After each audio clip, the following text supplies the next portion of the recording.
you should always seek your own independent legal opinion.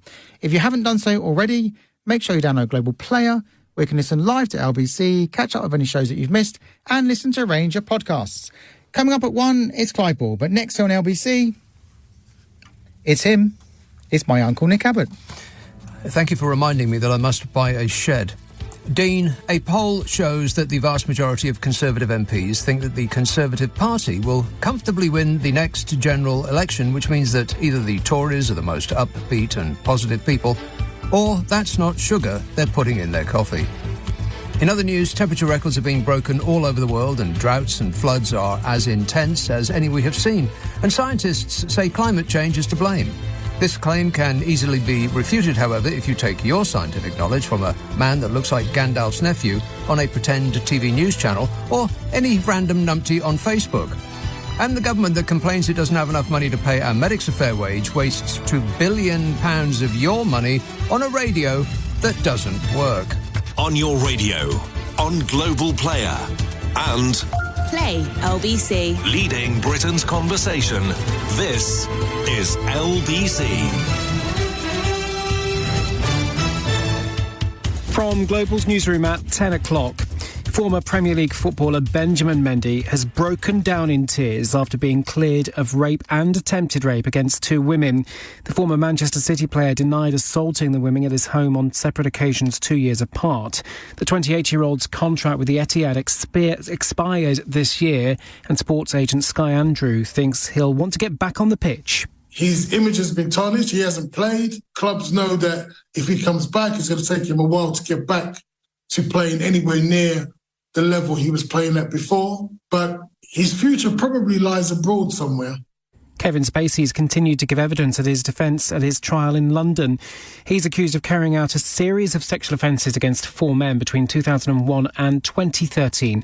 Well, LBC's Charlotte Lynch has been at Southwark Crown Court. Kevin Spacey said he didn't have a magic power wand. He'd wave in front of people's faces to get them to go to bed with him, as the prosecution suggested he used his position as an actor to sexually assault 4 men, which he denies. In a heated exchange, he also used a swear word to describe what he thought of one of the claims, saying it had been made up for money, money and money. Charlotte Lynch, LBC, at Southwark Crown Court. Just Stop Oil protesters have interrupted the opening night of the Proms at the Royal Albert Hall in central London. The group set off confetti cannons and sounded air horns during a classical concert. It's calling on the government to stop all new oil and gas licences. The brother of one of the victims killed in last month's stabbings in Nottingham says he was the best thing to ever happen to him. 19-year-old Barnaby Webber's funeral's taken place in Somerset. Fellow university student Grace O'Malley Kumar and school caretaker Ian Coates were also killed in the attacks. Novak Djokovic will face world number 1 Carlos Alcaraz for his 9th men's singles final at Wimbledon. He beat Italian Yannick Sinner in straight sets on centre court.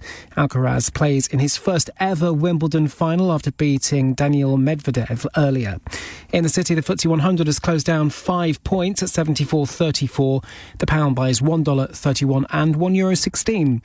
LBC weather, heavy rain becoming confined to northern Scotland tonight. Scattered sharp showers further south, drier in central and eastern areas, and a low of 12 degrees. From Global's newsroom for LBC, I'm Daryl Jackson. This is LBC from Global, leading Britain's conversation with Nick Abbott. Hello, boys.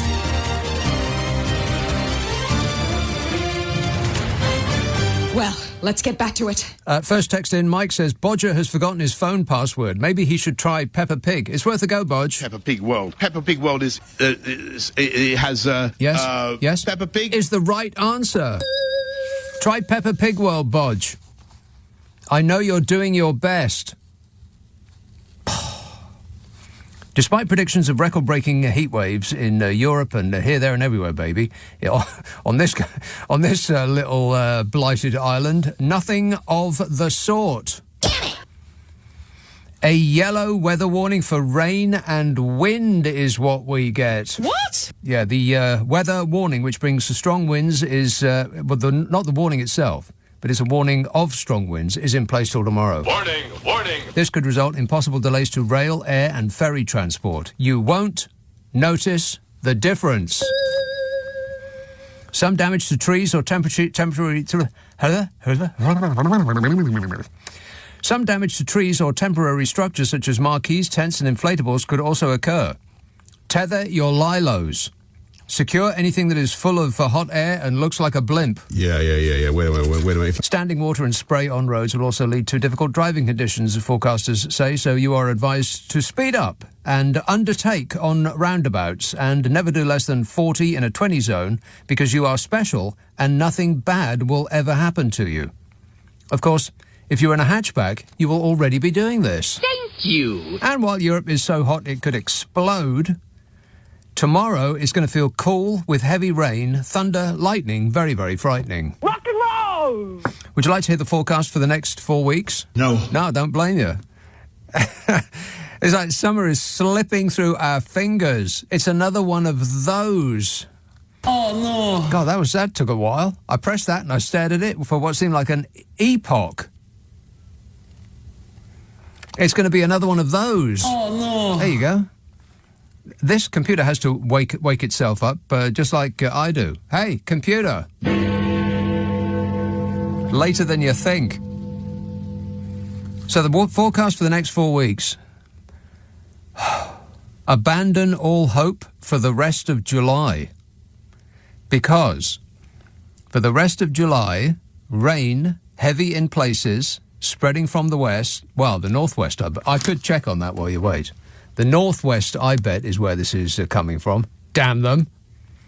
Why can't they just leave us alone? Oh, blimey, look at that. Well, of course, it's raining in Glasgow at the moment. A 99% chance of rain.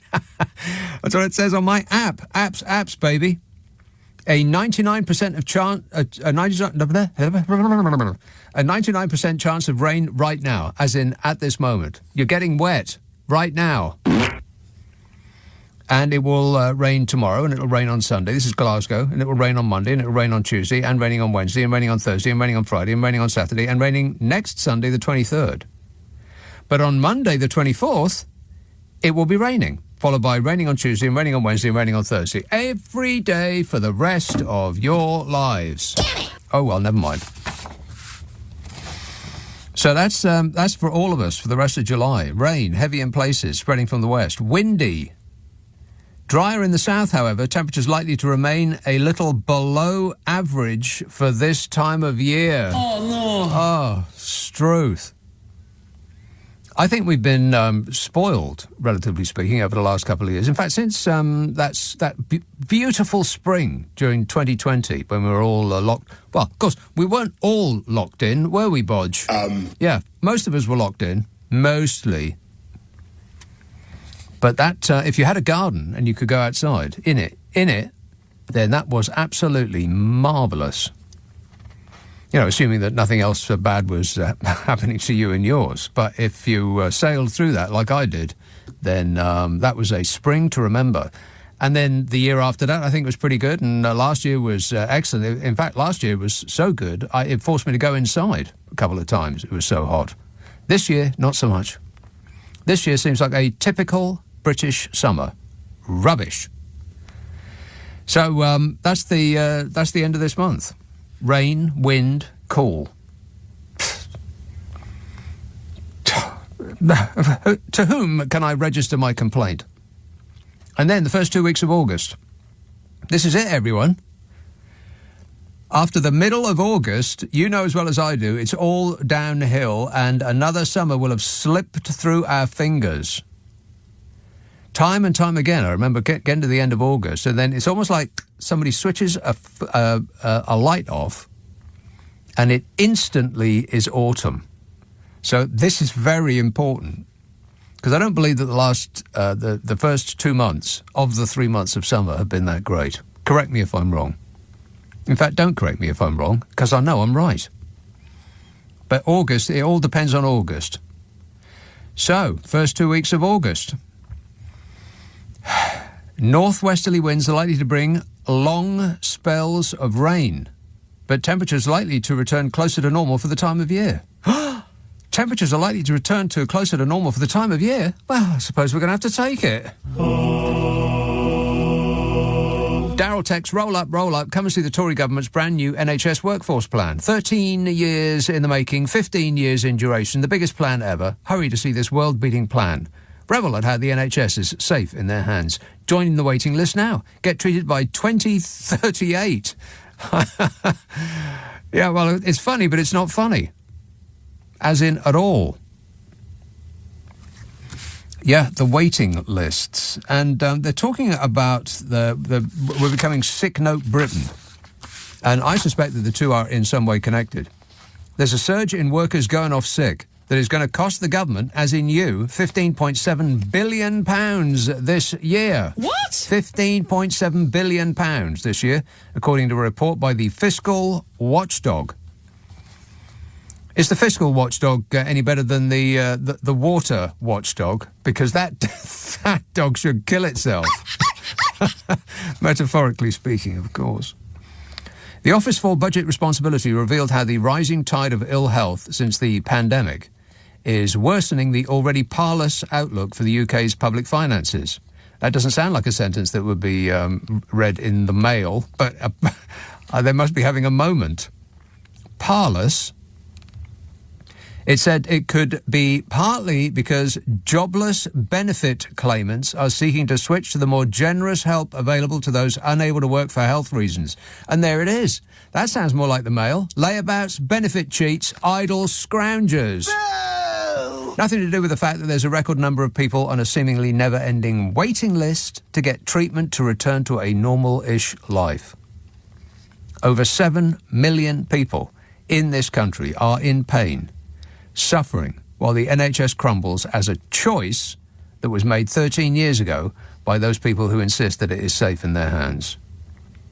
Apparently there's been a 440,000 person increase in the number off work with long-term sickness. This is over the past 3 years. It now stands at 2.6 million. In addition, there's been a rise of just under 500,000 in cases of ill health among those still in work. I mean, you can't tell me that a large number of those people are also on NHS waiting lists. I mean, they must intersect. Venn diagram alert. I'm talking mathematics. Boring. I mean, it's almost as though a good health service has an effect on the nation's health. But it's worse than a sick workforce. I mean, because this is the Office for Budget Responsibility telling us what a state that this country's in. I'll just summarise it for you. They said... they actually did. The OBR warned that global shocks added to an ageing population were also helping to put the public sector finances on an unsustainable path. Long-term modelling by the Watchdog for its Fiscal Risks report suggested that could mean debt soaring to 435% of GDP by the mid-2070s. But it's okay because we're not going to reach the mid-2070s because of the aforementioned climate change. We're all going to be fishing from the dinghy that will be that we'll have nicked from the small boat people who are trying to come here, but they won't be coming here anymore.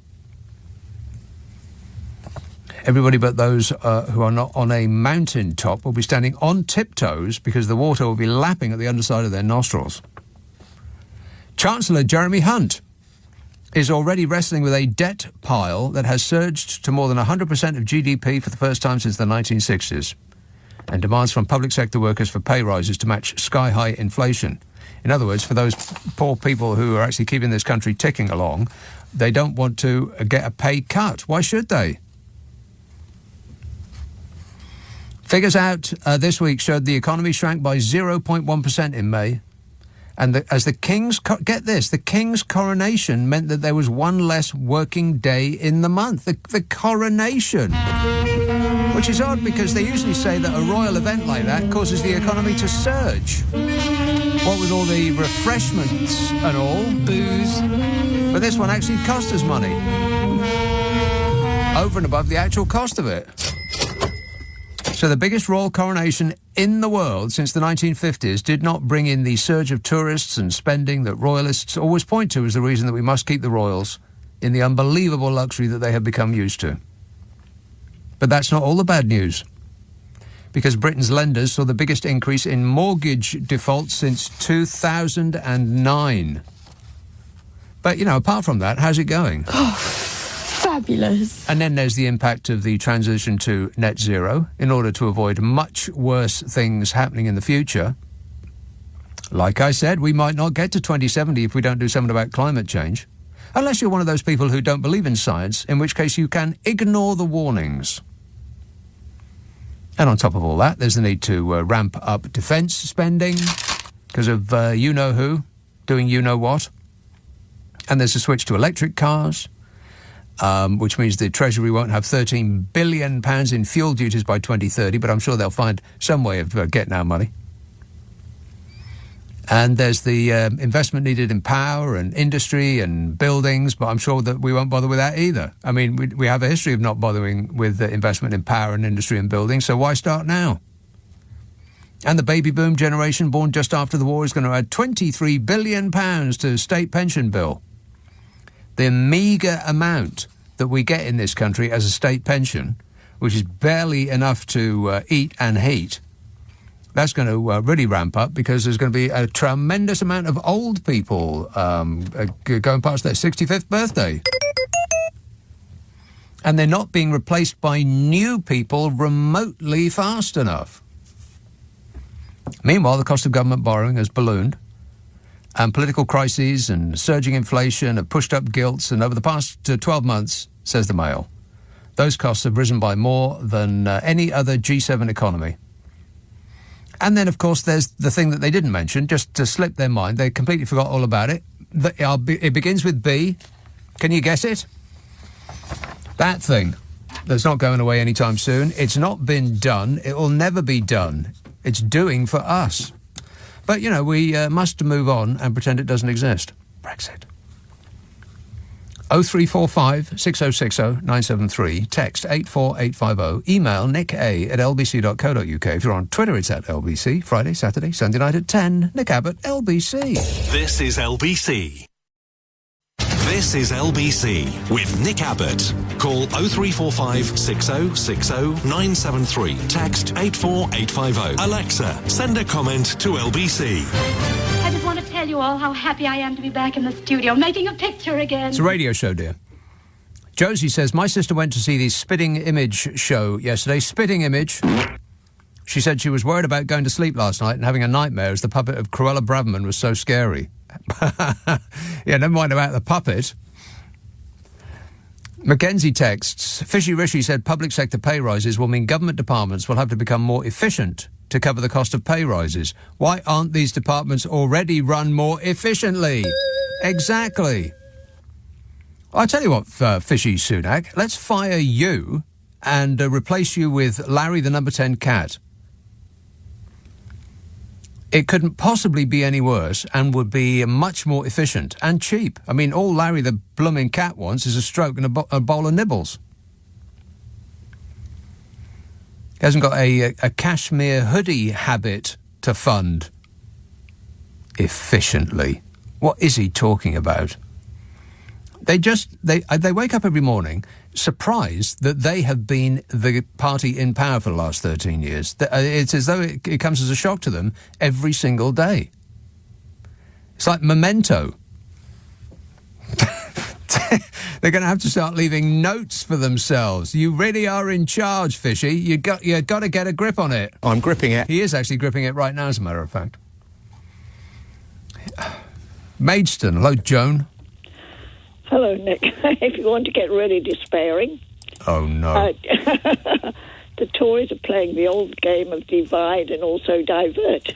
Yes. What's going on at the moment is they're dividing all the, claimants and that, wanting more money up, one against the other, this person against that person. Yep. But also divert from the fact the Home Secretary must have spent millions of pounds on this Rwanda. Not only that... Hundreds of millions. Hundreds of millions. Yeah, we ain't even sent anybody there yet. Yeah, she's getting us to pay for the time that she has to go to court again. Oh. This is the thing with the government. It's as though they think, what should we do today? Oh, I don't know. Let's just think up something crazy. And then when it fails because it's illegal, then we'll spend hundreds of millions of pounds of the public's money on the world's most expensive lawyers to try to wheedle our way out of it. In the meantime, they can say, well, we can't talk about that because I don't want to prejudice the inquiry. Yeah. Or the case, or whatever it might be. She's on the front bench there looking like an old witch. I've never seen her sitting there. You know, her face.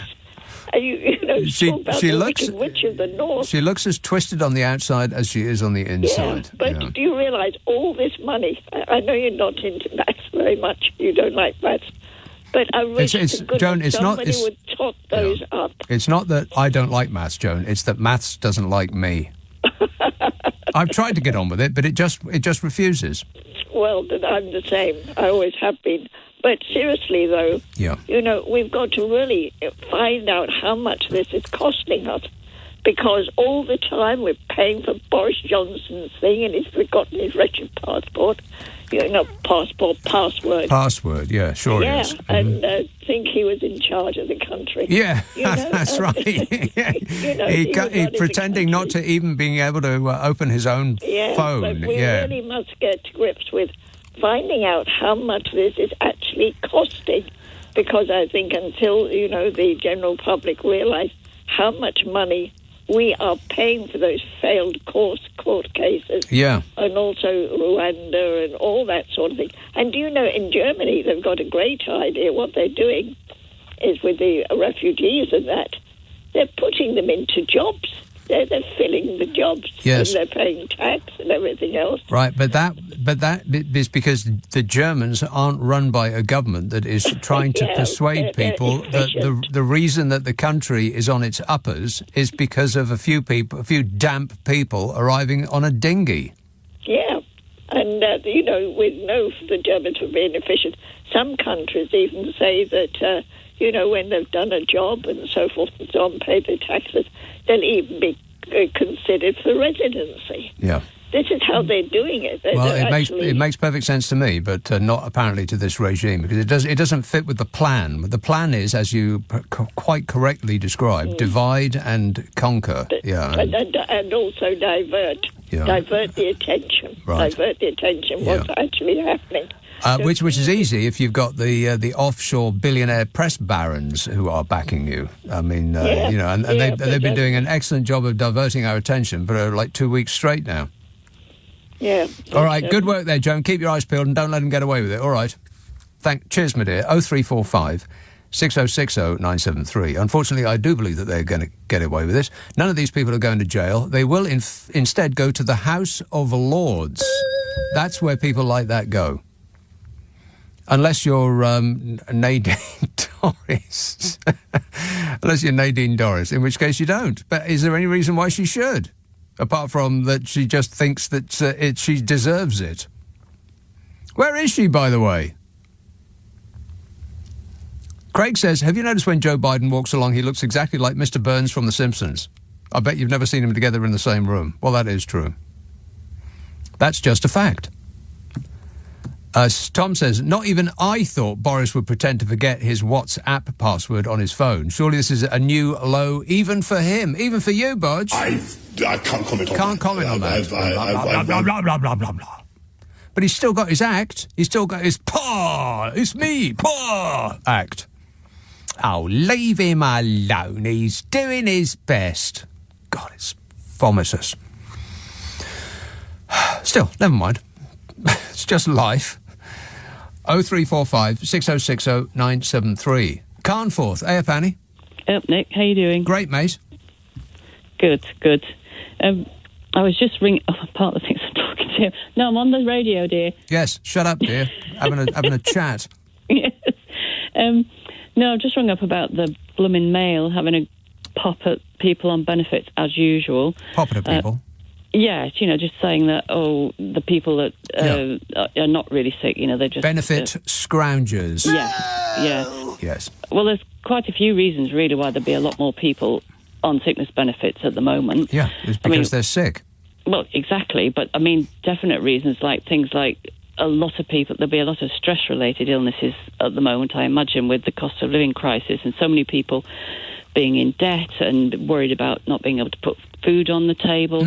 And just poverty and deprivation itself has a huge impact on people's health. Mental health you're talking about, but I'm specifically referring to people who have, they can't walk properly because their knees and their hips and their ankles don't work, or they can't see straight, or, they're... whatever it is that is ailing them, they're on a list that stretches from now until the end of time, and they'll either be cured or dead by the time their number comes up. Yes, definitely. And although if you've got the money, I mean, more and more people are just going privately. Yeah.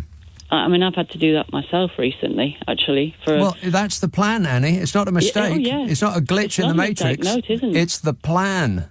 Yes, and I mean, you feel really bad because I don't really agree with private medicine, but on the other hand, I needed a second opinion, and to wait the length of time to go and see the person the doctor I wanted the second opinion from, it probably would have been a year or more, and I needed to get that second opinion. And if, to see him, I literally had to wait about 3 days. Don't feel bad, Annie. It's like feeling bad because you have something to eat tonight compared to somebody who's starving to death. It's not your fault. And this is only one time around. You only get to go around once. And if you can possibly afford to get treated before some waiting list expires, then, of course you should. Yes, definitely. And it was good that I saw him, actually, because he gave a completely different opinion to the NHS doctor I saw. I mean, he is an NHS doctor himself, actually. Yeah, well, they all are. But obviously, if I'd waited to see him on the NHS, then the thing that I'd gone to see him for would have been a lot worse. So I was really glad. Exactly. Yes. Which is happening to so many people. I know. We have the worst of all systems in this country. We have a health service that we pay for already that we can't rely on. So if those that can afford to, or even if they can't afford to, you sell your car, or you don't go on a holiday, or you deprive yourself of some other nicety in life, then you pay. But we also pay some of the most expensive private health care in the world in this country. So we're screwed twice. Definitely, you're screwed whatever way, really, aren't you? And also another reason that I think a lot more people are on sickness benefits or disability benefits of various sorts is the massive amount of people with long COVID. Yeah. 2.2 million people. Well, obviously, they're not all ill enough to be off work, but a lot of them are. I mean, my partner's got long COVID. He's had it for over 6 months now. He's bedbound with it. Well, you may say that, Annie, but I'm sure that I read on some numpty that doesn't know anything's account on Facebook that COVID is something that doesn't actually exist. So at least we've got that. Yes, that's true. We can just all pretend it never happened. I'd like to live in a land of make-believe. How about you? Yes. Yeah. All nice, right, well, let's do it. I'll see you at the gates. I've got to go, Annie, but thanks for that. 0345 6060 973. Text 84850. Email nicka@lbc.co.uk. If you're on Twitter, it's @LBC. Friday, Saturday, Sunday night at 10. Nick Abbot, LBC. It's 10:30. The news headlines with Daryl Jackson. This is LBC with Nick Abbott. Call 0345 6060 973. Tweet @LBC. Text 84850. I think he's portraying a quite stupefying ignorance. I have a good idea. Maybe we should put him in jail, and that might jog his memory as to what the password to his phone is. Hands up who wants to try that out? Well, that seems overwhelming. Caroline says it's officially winter. Well, I don't know about winter, but it seemed today like a good day in October. It's a shame it's July. And Pete says for the silent majority that do not like the heat, this is the best summer for decades. Hey Pete, shut it. 0345 6060 973. Let's have East Yorkshire. Hello, Mike. Morning, Nick. How are you? Great, mate. Yeah, good. Sunak, two bits on him. First bit, he was saying that he's going to fund the teachers' pay and he's not going to tax us more and he's not going to borrow. Yeah. What he's going to do is charge migrants more for various bits and pieces. So apparently charging tax are now interchangeable.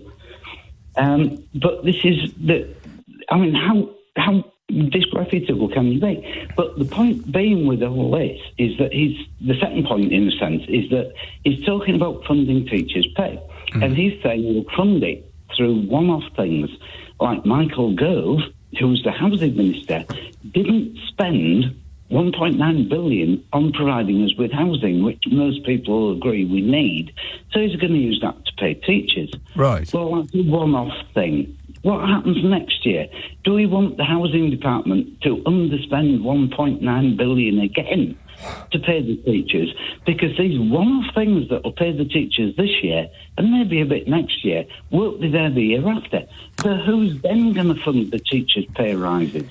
Yes, well, they're not going to be here at that point, so they don't care. I do believe that they are essentially doing the political equivalent of stripping the country for parts. This entire nation is up on bricks, and they've already taken the headlights and the wing mirrors, and they're coming back tomorrow for the seats and the rear view mirror. They're not going to leave anything that any incoming government can use. They're going to leave an absolute bin fire for an incoming Labour government, and then they're going to stand back and they'll fold their arms and they'll say, well, look, this is what you get under a Labour government. Yeah, exactly. I agree with you. So in a sense, this is a trap, but it's so disingenuous. The way he comes out and says, we're not going to tax you, but they're going to tax migrants. Well, some of these migrants have been here 5, 6, 7, 8, 9 years. But we're not going to tax you. So what he's doing is saying, they're not you, but we'll tax them. This is appalling appeal to the red wall and the sort of redneck Tories. It's just not genuine. The redneck Tories? You mean those that live in Arkansas? The big ones, yeah, exactly. But we're trying to. But surely the population are going to realise eventually this is BS.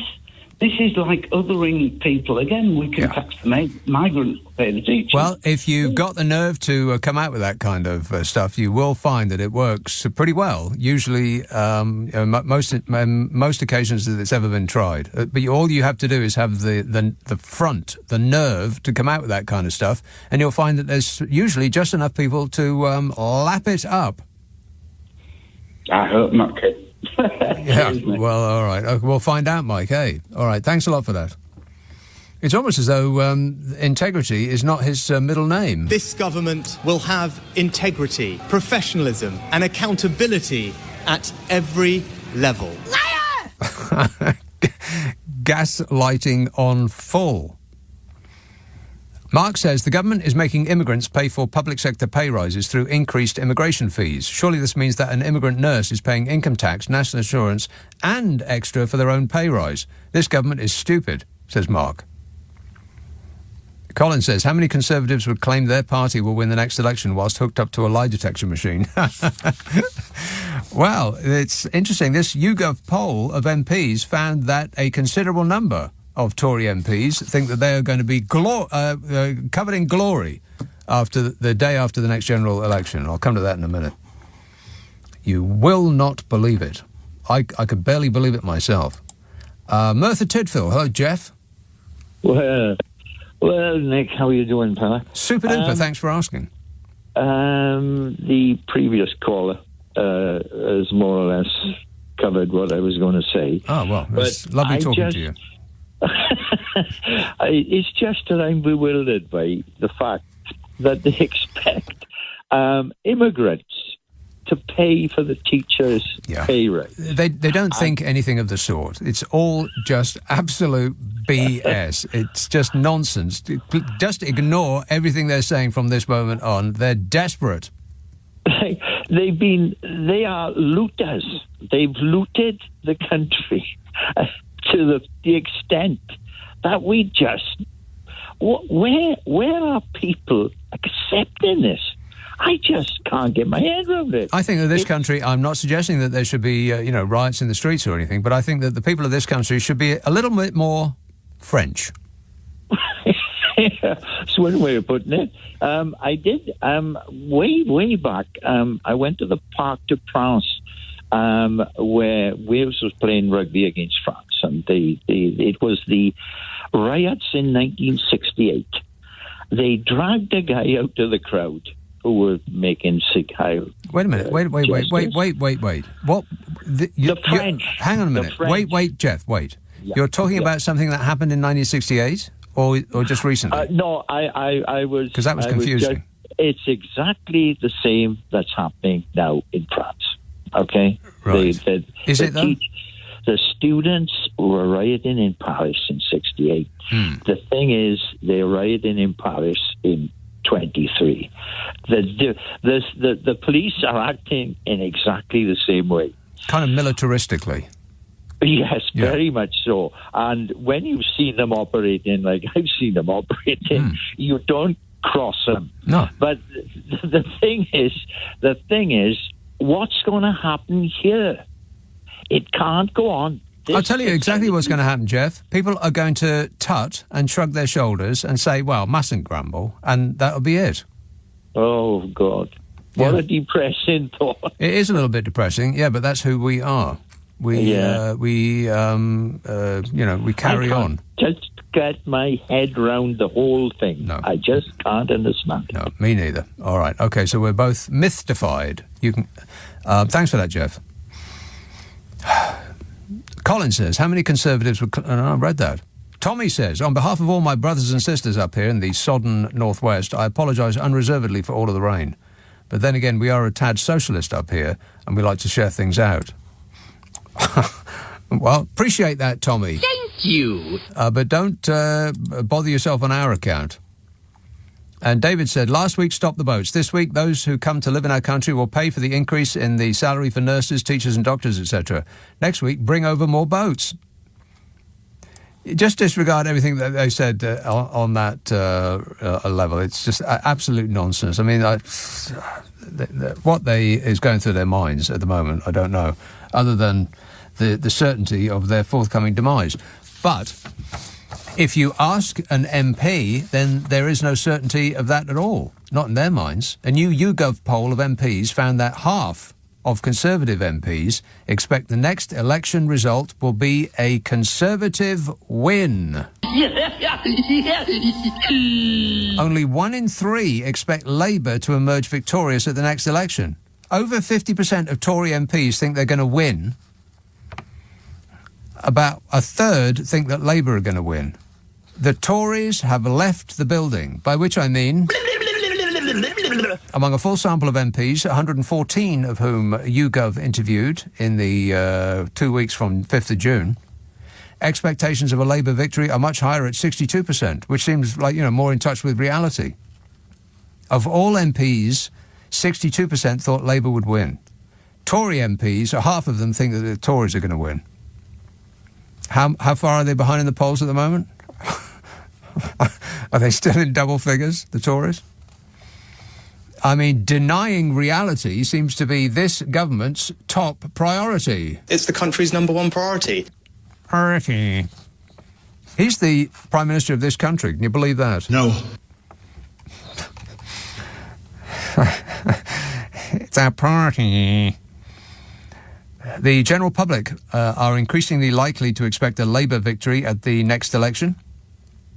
Ever since Liz Truss's disastrous budget last year, half or more of us say they think that Labour will form the next government. Absolutely. Even Conservative voters expect a Labour victory at the next election by 48% to 35%.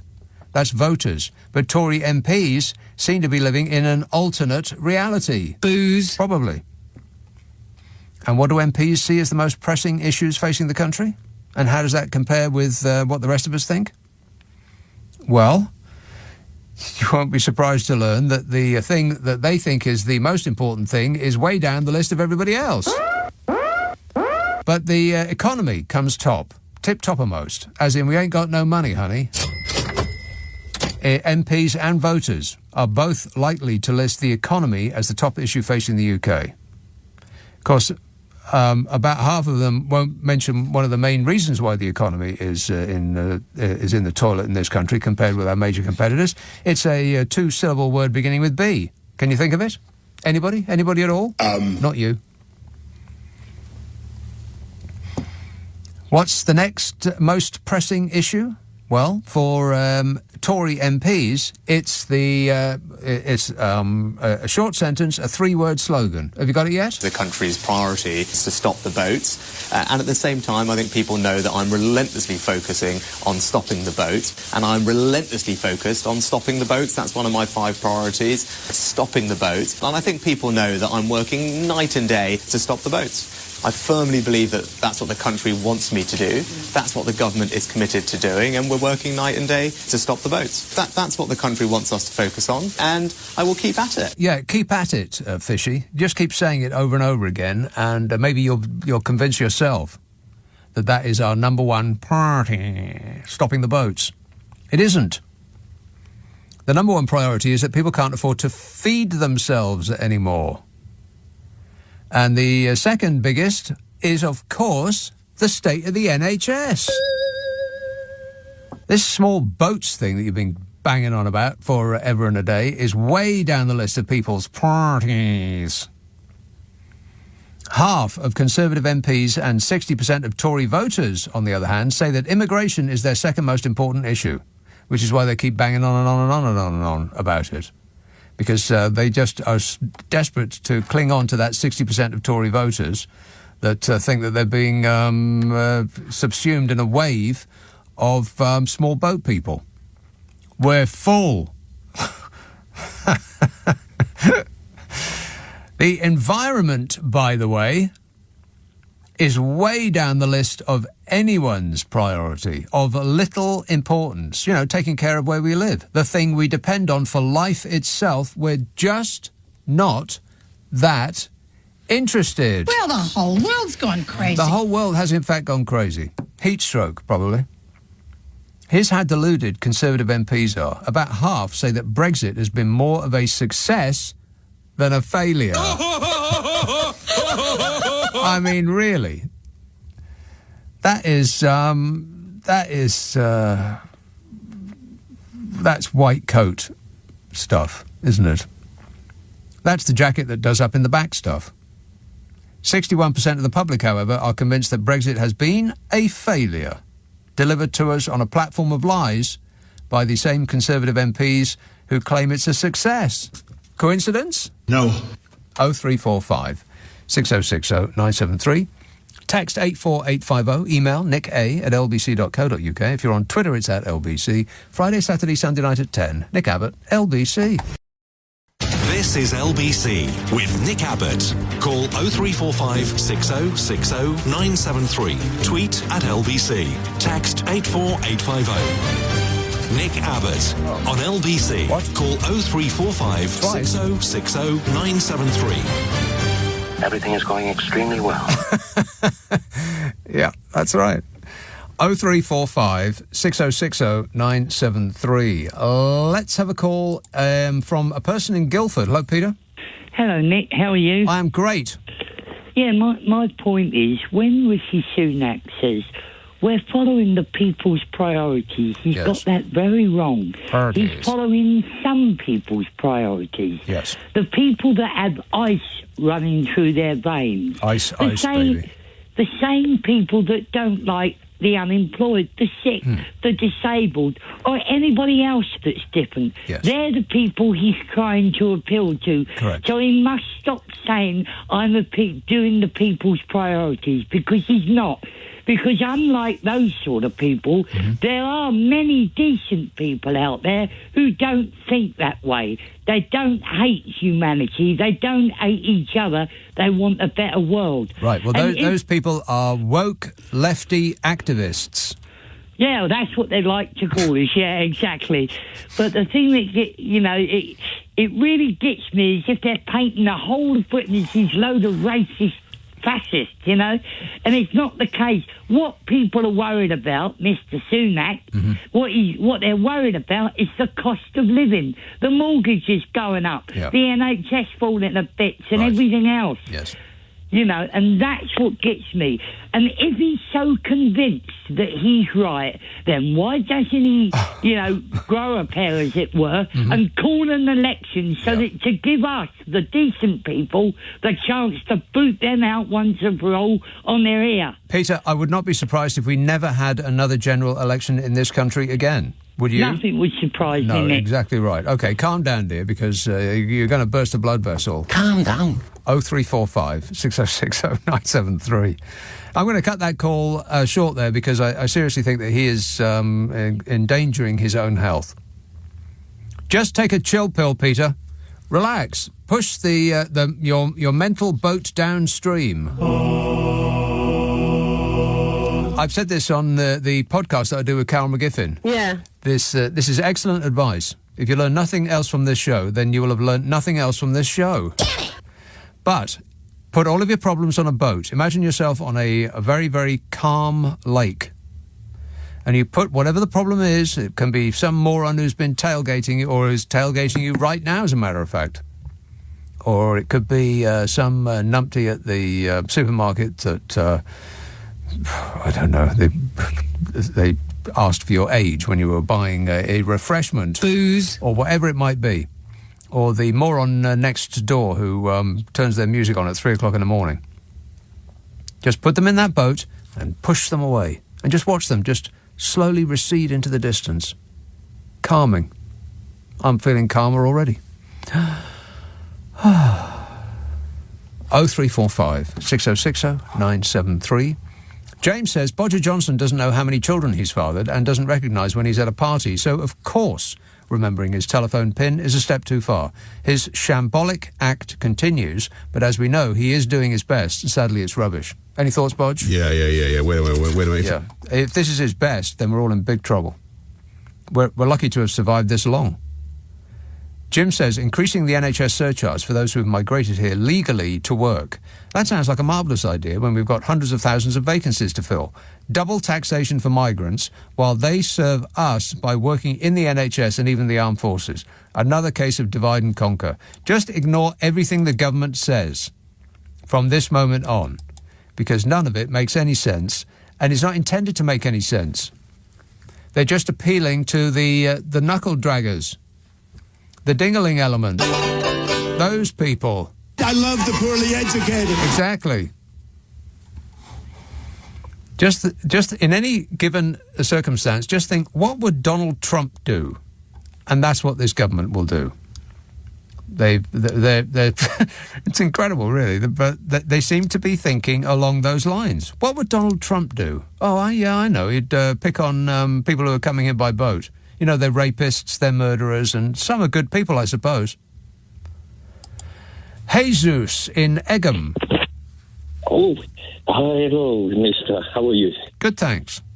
I wanted to say, I was listening to the radio this morning, working as a lorry driver, so about 5 was in the morning, early in the morning, and we were talking about the MPs' second jobs. Yeah. The MPs, how much they were earning per hour. And, come out, Liz Truss, the highest paid on the... the highest paid person, because, people are really keen to hear her expertise. Absolutely. Yeah, sure. Yeah, apparently they were £20,000 an hour they were earning. Yeah. Worth every penny. Or worth a penny, anyway.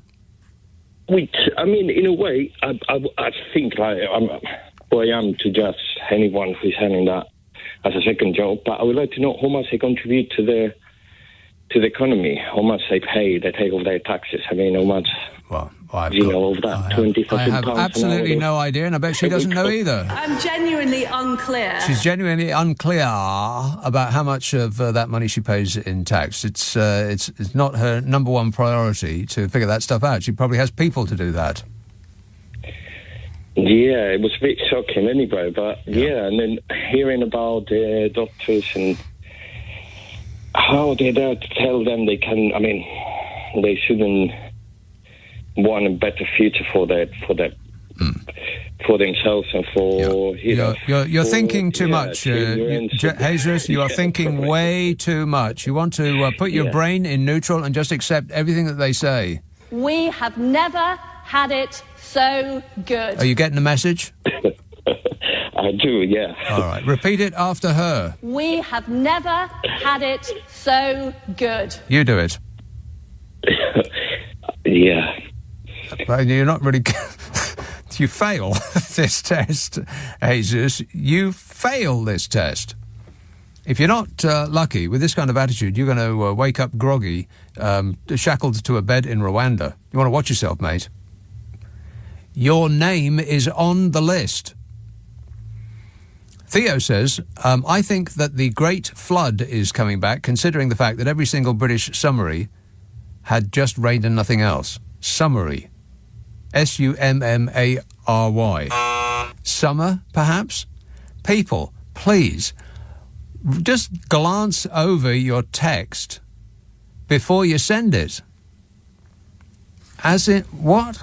As in a summary of the weather. He's been looking at lots of summaries of the weather, and he thinks the Great Flood is coming back, considering the fact that every single British summary had just rain and nothing else. Summary. That still don't make no sense. Okay, I understand what he's saying now, but British summary. That does not convey to me that he's talking about the weather. Anyway, there's a flood coming. Exactly right.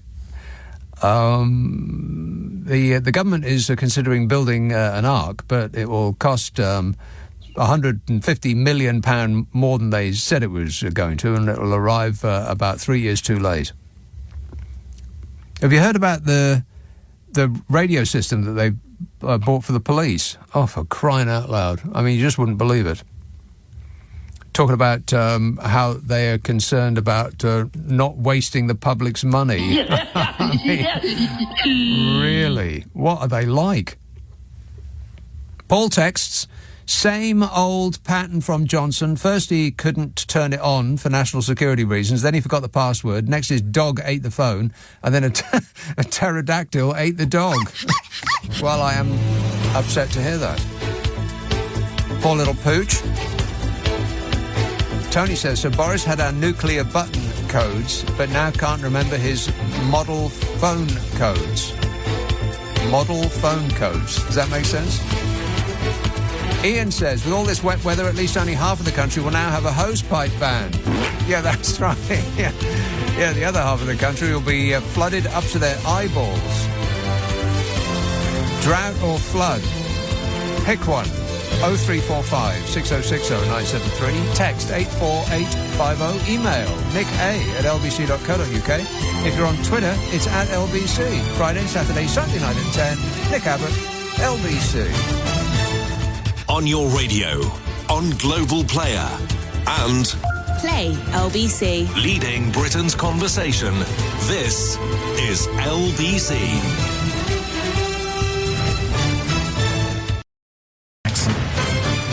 This is LBC from Global, leading Britain's conversation with Nick Abbott. Hello.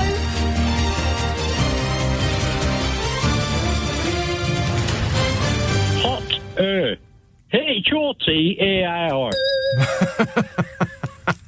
Junior says, earlier this week, Jacob Smug referred to what he called the post-Brexit booming herring industry. How exciting, says Junior. Almost as exciting as having the Dartford tunnel signs in yards, not metres. My view. The herring industry. What's he on about? I imagine he thinks he's amusing. Amusing, no? No. Sally says, since we are now in the business of making foreigners fund our public services, why don't we go to those camps in foreign lands, take their savings off them before they give them to the human traffickers, thus cutting out the middleman. Then we can charge them to come here, do all the crap jobs, tax them within an inch of their lives, and then fine them for still being foreign. That'll show 'em, says Sally. Quite right. They should have thought of that before they decided to be foreign. Let's have a call in Ramsgate. Michael. Hello, Nick. Michael. Hello. I'm reminded with the sort of apathy in this country politically by Gore Vidal's quote that he said that the people, the American public have had their heads turned to mush by the media. And going back to my time in the early 60s... Is that Gore Vidal, the hairdresser? Is that who you're talking about? Yeah, if you want. If he was smart, yeah. But I remember Kathy Come Home and the Wednesday play on TV as a teenager, and that is what politicized me. You know, I mean, I was shocked as a 13-year-old to see that and think it was happening. Right. Well, as a 13-year-old, you should grow up. Yeah, exactly. And, get myself a house and a mortgage, you mean? Okay. No, but we had our chance. When? And now wait, hang on a minute. We had our chance? When was our chance? To do what? We had our chance with Corbyn. Oh, well, the offshore billionaire media barons paid to that. Leveled their cannons at him and just pounded away like no person probably in history has ever got worse press than he did, after the point at which he said he was going to look into the concentration of ownership of many news titles in so few hands. And at that moment, they had their collective fit and pummeled him out of existence. Yeah, and then Starmer kicks Ken Loach out of the Labour Party. Well, who's done more for the Labour Party than Starmer will ever do. Well, if Keir Starmer gets the Labour Party, well, if you still want to call it the Labour Party, exactly. Some people wouldn't, but given that it's the only alternative that stands a chance of forming the next government other than the Conservative Party, then if that is what you want, then I suppose we should be somewhat supportive. It could be worse. Yes, but what do I'm not going to put my tick under a Labour candidate in my area. Whose tick are you going to? Whose box are you going to tick? A better way of putting it. I would even go so far as to say the Lib Dems, and I never the even Lib thought I'd say that. I'm joking, of course. Well, what about the groovy Greenies? Yeah, I voted for them in the local election, and the two candidates got in. Is that right? Yeah. Well, I think that the Green Party, they used to be the sort of 2% party, and then they sort of doubled that tally to 4%, at which point they flatlined for a really long time, and now in some polls they've touched 8%. About blooming time, and the world is on the way out, and so I think the Green Party makes sense to have have at least some say in the direction of travel. But then look what happens to Neil Lawson. He suggests this, and Starmer kicks him out. No, that's not quite how it happened, and I can understand why Starmer would do that. I don't agree with much of his stances on many things, but it would. You can't tell people to vote for another party if you're working for another party. I get that. Yeah, we've got Labour police now. Well, we've got every other kind of police that's ever been invented. Why not that? All right, thanks for the bad news, Sir Michael. Cheer up, it might never have... Oh, no, that's right, it already has. 0345 6060 973. Andy says, if Boris has forgotten his PIN, why doesn't he just try his child's birthday? Apparently you get 10 attempts. Oh, wait. That's not going to work.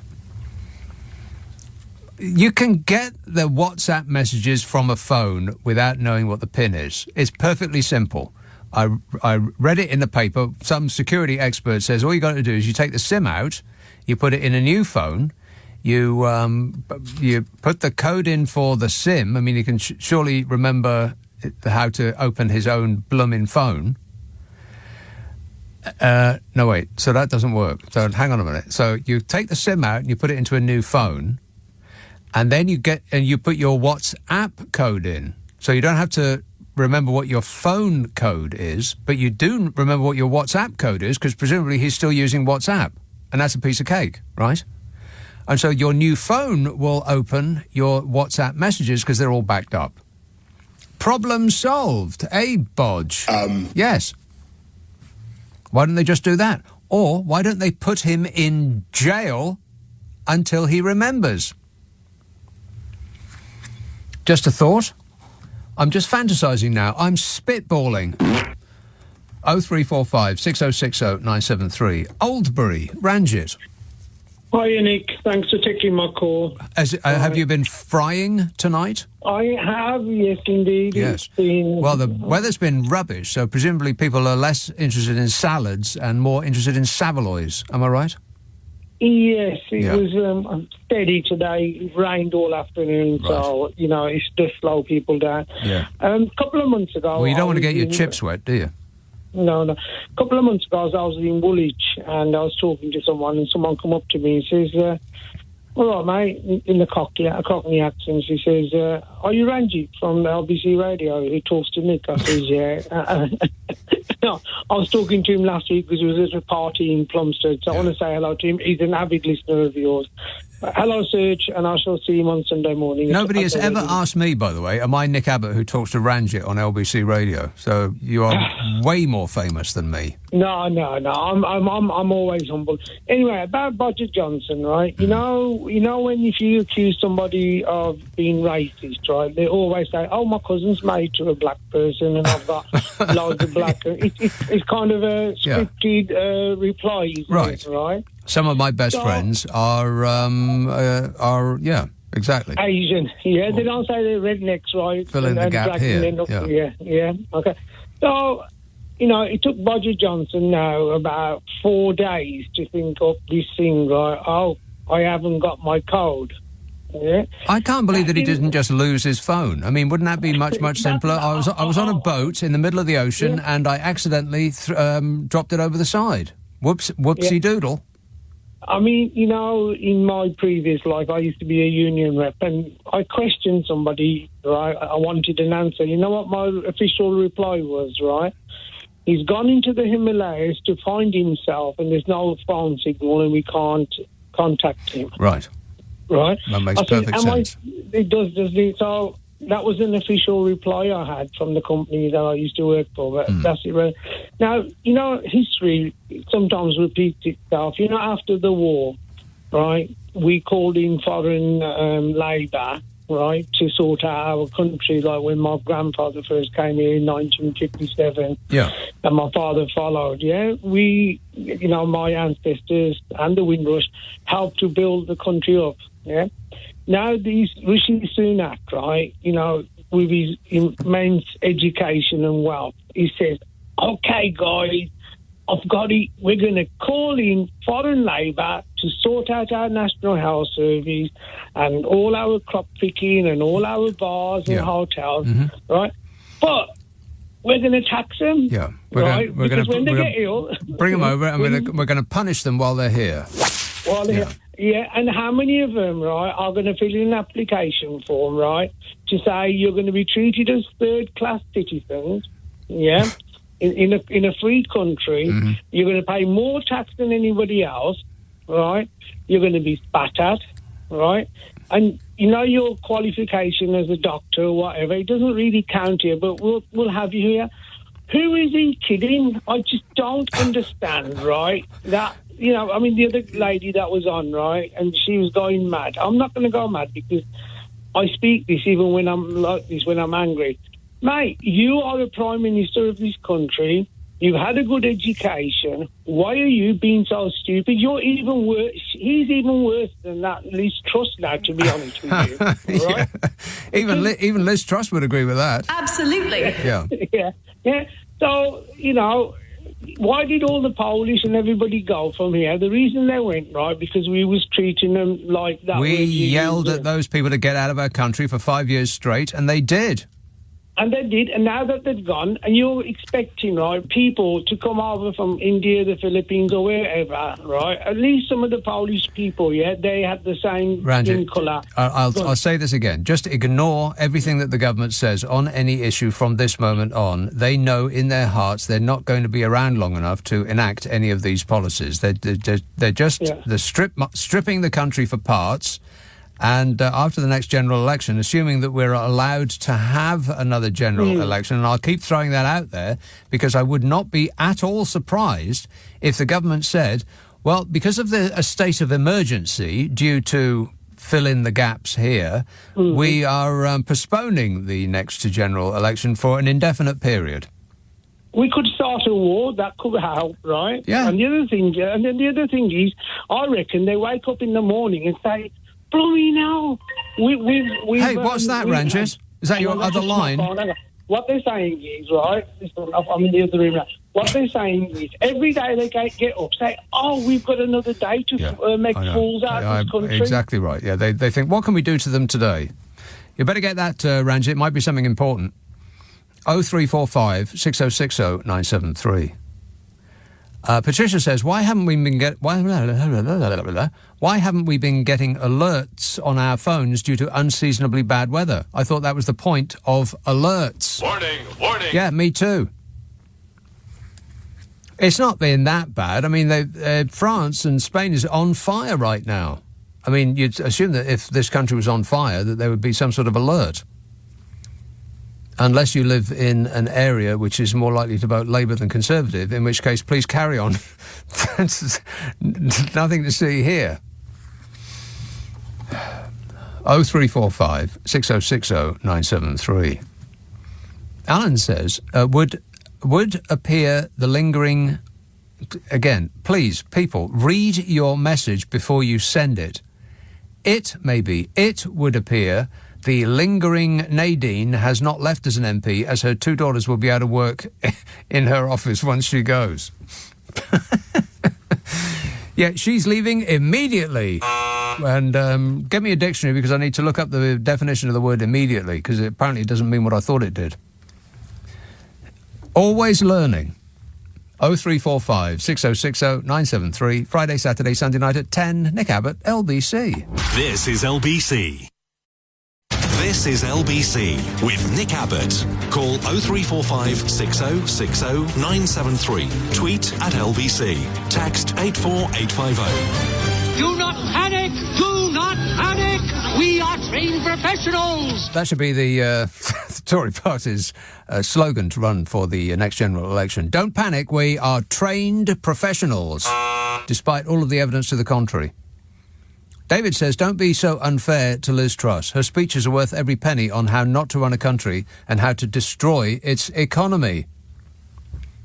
And John says, Gore Vidal was a writer, not a hairdresser. You were thinking of Vidal Sassoon unless you were jesting. Yes, John, I was jesting. Gore Vidal Sassoon. He could cut you a layered bob like you wouldn't believe. And then he'd write a story about it.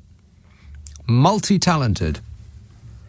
Here's a call. Let's see now. Let's be totally fair about this. Who's been waiting the longest? It looks like Luton. John. Yeah, hi. Just want to mention two famous MPs who you love, Liz Truss. Yes. And Bodge. The second earnings list has officially been published. It's just actually blowing my mind. The highest hourly rate for a current MP on their second earnings goes to Liz Truss, who came in second, who got £15,770 an hour. What? And yeah, 15,700. This is Sky News, 770 an hour. Yeah. She was paid at a rate of 20,000 per hour in Taiwan to explain to them how they should deal with China.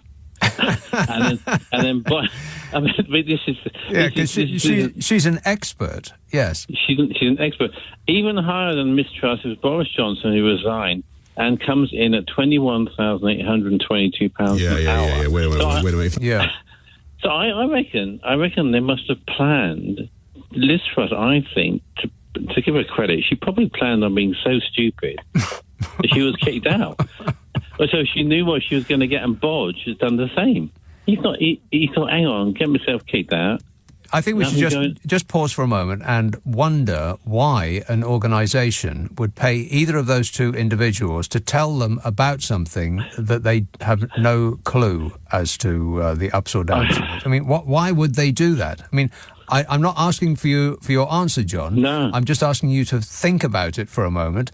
Why would a bank, for instance, pay Bodger Johnson to show up and do his 20-minute act where he just pretends he doesn't know where he is and he's lost his speech? Why would they pay him £250,000 to do that? Like they couldn't get an actual proper comedian for a quarter of the money. Well, yes, exactly. But what makes it even more sicker is this latest Sunak thing about taxing the migrants. I know quite a few of them. Is he actually saying? You may know more than me on this, but is he actually saying that he's going to change the policy and allow them to work now in jobs where we can't get any British person to do, and then tax them like crazy? Right. Maybe he's talking about his wife. I mean, maybe he's talking about his wife paying the same amount of tax that an ordinary, reasonable person in the street would expect of a person who is worth that amount of money, and then we'd be quids in, and our financial problems would be solved. Yeah, and it just says on the list that Rishi Sunak is not on the second for some reason. It doesn't need a second job. Yeah, exactly right. Yeah. But he all he has to do is sit down, put his feet up, and leaf through a catalogue to select his next cashmere hoodie, and he'll make more money than any of us would make in our entire lifetimes in the course of a week, on which he pays the kind of, if at all, the kind of tax that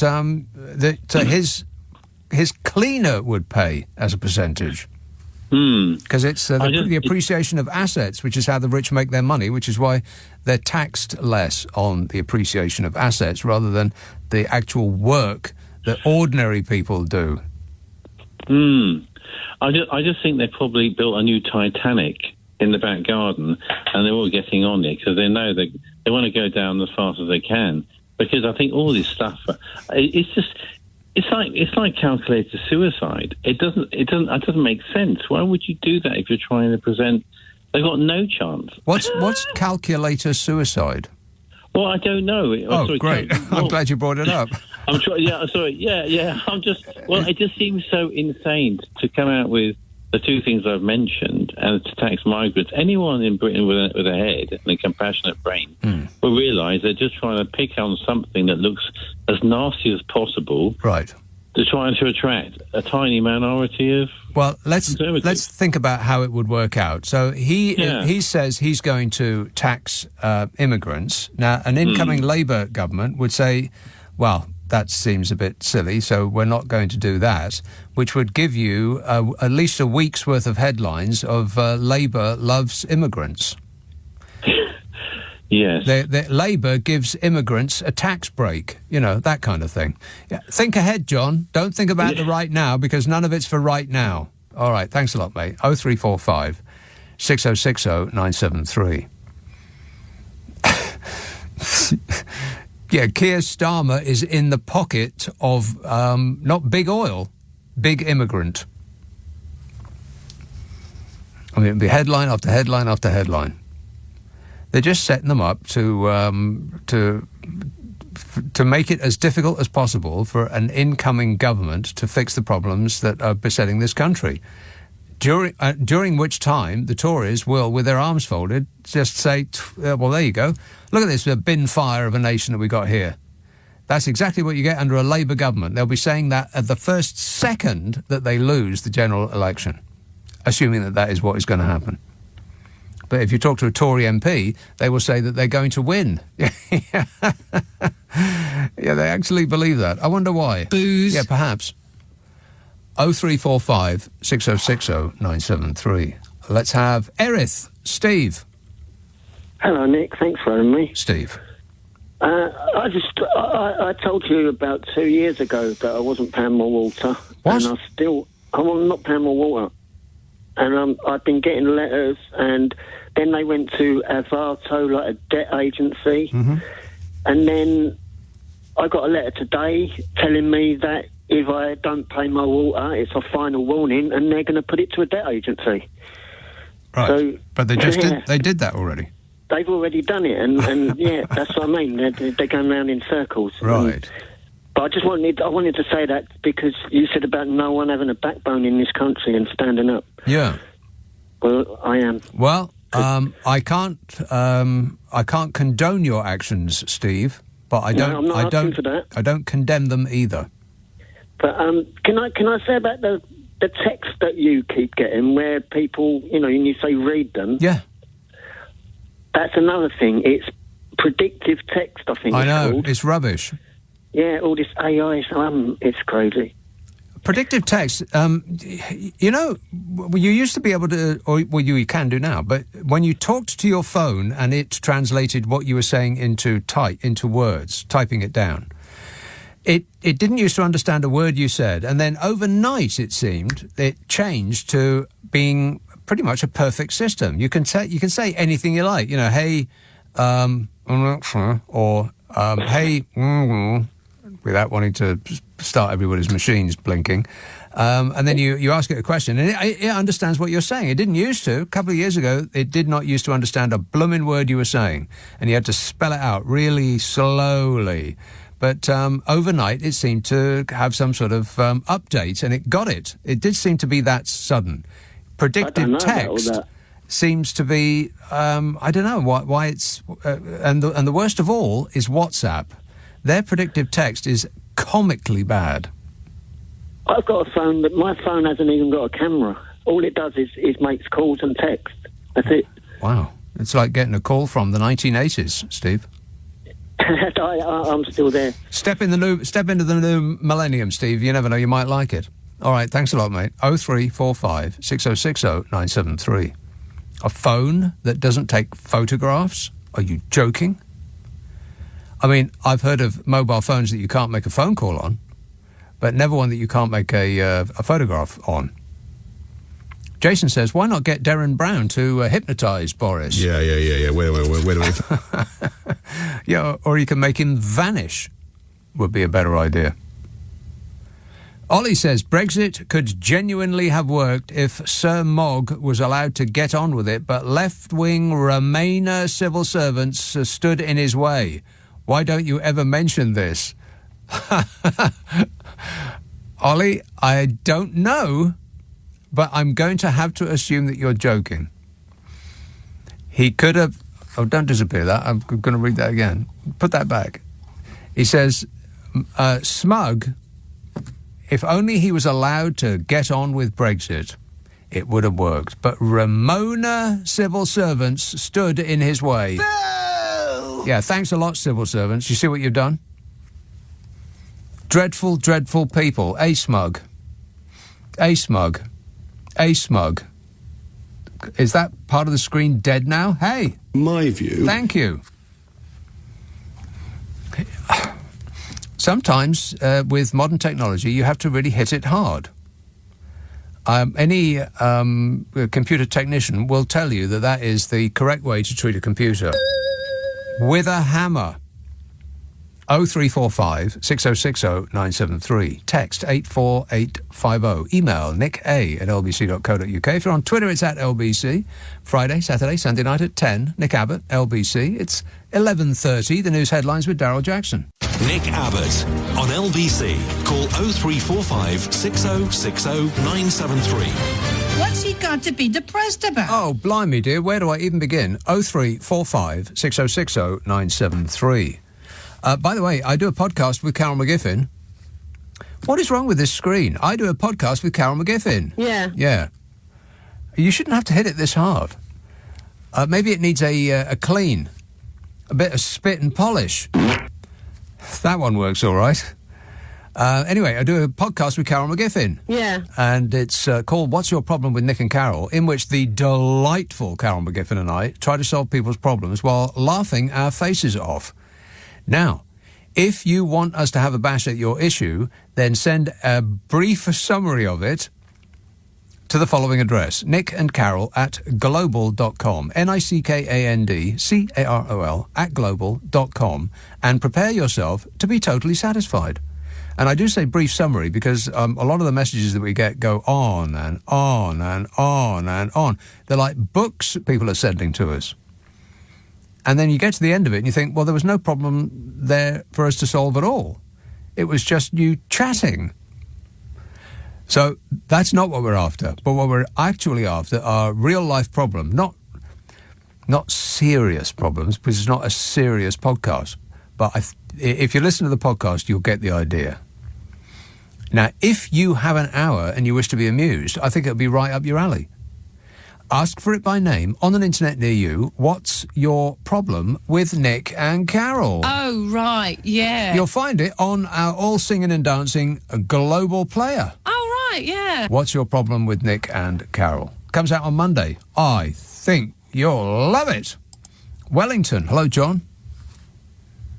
John? Did you say Wellington, John? Yes, Wellington. John. Oh, that's me. Hello. Is How are it? you, Nick? I'm great, mate. Hello. Hello. Hello. Hello. Yes. I was wondering if I'd rang the wrong number. It's so difficult to remember numbers. Not for me. It's written on my screen. 0345 6060 973. Thank you. No, You know, all thank this you. stuff Thank you. You know this stuff about Johnson not being able to remember his PIN number and all this type of thing? Yes. And we talk about Trump as well being thick and all. This goes back, though, further. It goes back to people like Ronald Reagan. Do you remember when he was president? Yeah. What's Ronald Reagan got to do with Boris Johnson not affecting not to remember how to open his phone? Well, because Reagan was like this as well. He did this doddery old act that he But didn't that's really because he understand. was doddery and old.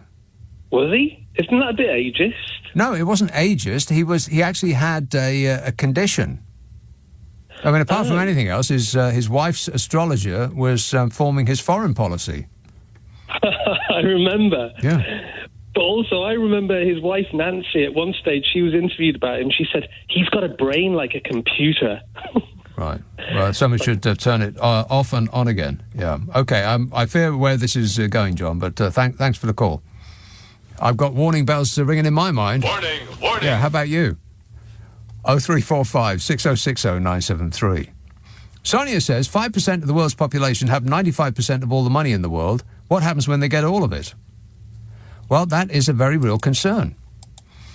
Because with AI, artificial intelligence, Affirmative. then I think that concentration will become ever more acute. And exactly what happens when all of the money that is at this moment circling virtuously around the economy just does continue to drain and drain and drain out. I mean, it's draining out as it is.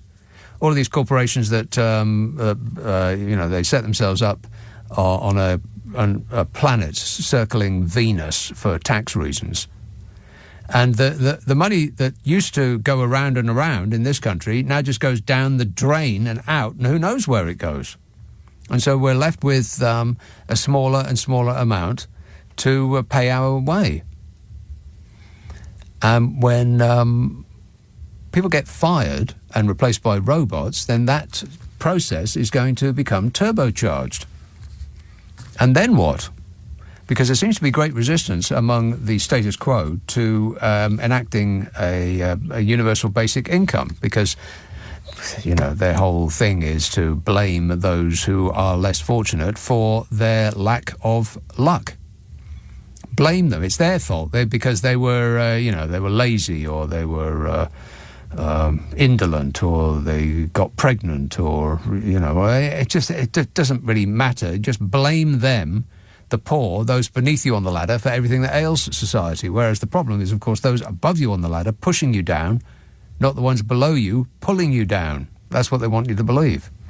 And just enough people are pliant enough to take that on board and blame the poor for their poverty. But if that is true, and even if it's not true, it doesn't prevent it from being a fact. If 5% of the world's population have 95% of all the money, if they get more of it, which seems undoubted once AI kicks in and we all get fired, then what happens? Well, I expect that that 5% or 1% or 0.001%, they'll blast off and start ruining another planet, leaving us down here on the charred remains of this one. What a way to run a planet, eh? Dreadful. 0345 6060 973. Nijad, Southgate. Hello. Yes, sir. Just as you mentioned that blasting off to another planet, I have a question which is connected to the similar process. So, do you know what the law of conservation of energy is? Do you remember from your GCSE or A levels, whatever? No, I don't. So basically... Are you talking about physics? Yeah. Oh, physics. Boring. No. Did not pay attention in physics. Okay, but I'll just try briefly kind of introduce the question. Oh my God. Is this going to be like a lesson? You're trying to teach me something now? No. This is connected to political issues in the country, but it... Okay, well, just as long as you're not trying to teach me anything. Go ahead. Okay. So, when you go to petrol station, you purchase... Petrol? Fuel. Yeah, fuel. And that has chemical energy. And then you burn that fuel, and that gives you kinetic energy to move around, plus the heat. Mm-hmm. So there's generally something known as a law of conservation of energy. So energy cannot be destroyed or made out of nothing. It can only transfer from one part really to does another. sound like a lesson. Go ahead. Okay. So, when you go to buy a food, you want to food? buy... Yeah, I like food. Mm-hmm. Fish in a tin, so they call it conserve. So it's like preserved. So you're trying to preserve something, it's called conserve. Conserve is jam. Yeah, well, no, jam is not a conserve. Conserve is. No, jam is jam, but the conserve means you're preserving a jam. All right? Jam is jam. Well, I am learning something, almost by accident. Yes? So, conserving something means preserving the original value. Okay? Okay. So let's say... I mean, when I say okay, I mean no, but go on.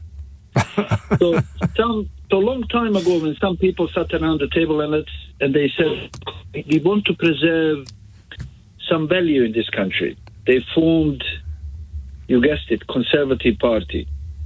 Yeah, I don't believe that they ever had that conversation, but go on. Well, I'm sure they had, because I'm certain they didn't. The name is Conservative Party. So my question to you and the audience is, what is it that Conservative Party is trying to preserve? Power.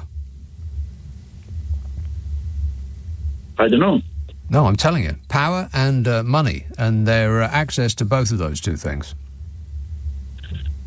But they wouldn't be that silly. I mean, to kind of, there must be some sort of, conserving anything means preserving the original value, and it never changes. It doesn't. It's a Latin word or Greek origin. Oh my God! We're doing physics and Latin. No, but I mean, this is a serious conversation. I mean, it's seriously, what do they stand for? I mean, if the name suggests that they are. So they're trying to conserve power and money for themselves. Which bit of this is confusing to you? No. I mean, to my mind, I would say exploitation of people and that kind of thing. So there are original values, but I would like to kind of somebody to maybe comment on this. What are these values that they are trying to conserve? I would encourage somebody to comment on that on a different show. Thanks a lot, Nijad. You've definitely made us think, which is one of my least favourite activities. 0345 6060 973. What are the Conservatives trying to conserve? Their position at the top table. It's where the money is, honey. Other than that, I don't know why. I mean, why is Fishy Sunak doing this job? I mean, let's pause and think about that for a second. Why is a man who's worth £1 billion doing a job that doesn't pay as much in a year as he would make in a day. What's he doing it for?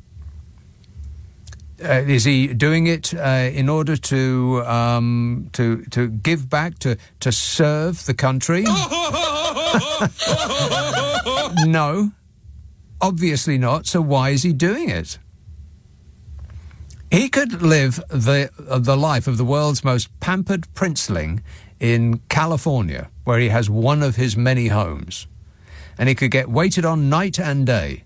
He could have the world's most fabulous things brought to him on a silver plate or a solid gold one, whichever is his choosing. But instead, he has elected to stand behind a lectern and tell the country things that the country doesn't want to hear and receive a volley full of abuse and hatred for doing it. Why? Why is he doing it? I mean, I know why most of the rest of the cabinet are doing it, is because they need the money. He don't, though. They need the money and the power. But he's a billionaire. There is no more power than that. I mean, OK, there's people with more billions, but for crying out loud, you've got £1 billion. You'll never need to answer to anybody for anything for the rest of your life. So what's he doing it for? Because stopping the boats is the thing that wakes him up at night? He's working night and day on doing that because he really, really believes in it? Why is he doing it? Any thoughts? 0345 6060 973. Calm me down. Calm down. 0345 6060 973. Friday, Saturday, Sunday night at 10. Nick Abbot, LBC. Nick Abbot on LBC. Call 0345 6060 973. I enjoy working with people. Yeah, maybe that's it. Maybe Fishy Sunak does that job because he enjoys working with people. You know, all those delightful types that he surrounds himself with. My name's Dominic Raab, and I'm a Tory. Yeah, believe you. Totally believe you, Dominic Raab. Sonia said, oh no, I read that. 5% of the world's population have 95% of all the money in the world. What happens if they get all of it? Been through that, Sonia. Craig says, can you imagine if the Conservatives get in next time? They'll have to fix their own mess and not blame Keir Starmer for it. Well, that's a good point.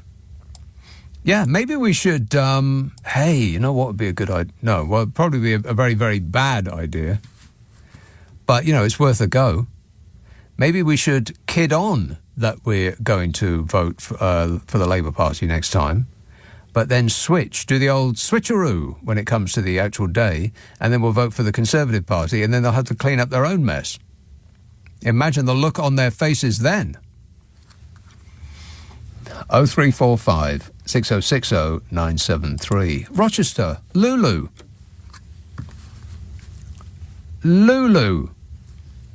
Too late. Let's have Soundbatch. John. We discovered artificial intelligence about 13 years ago. It was called the Conservative Party.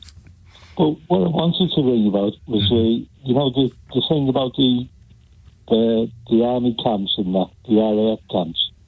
That's done deliberately to make the locals get up in arms to be anti-immigrants. Well, it brings back memories of World War II, of course, which is, you know, part of that little scheme to get the flag wavers all irate.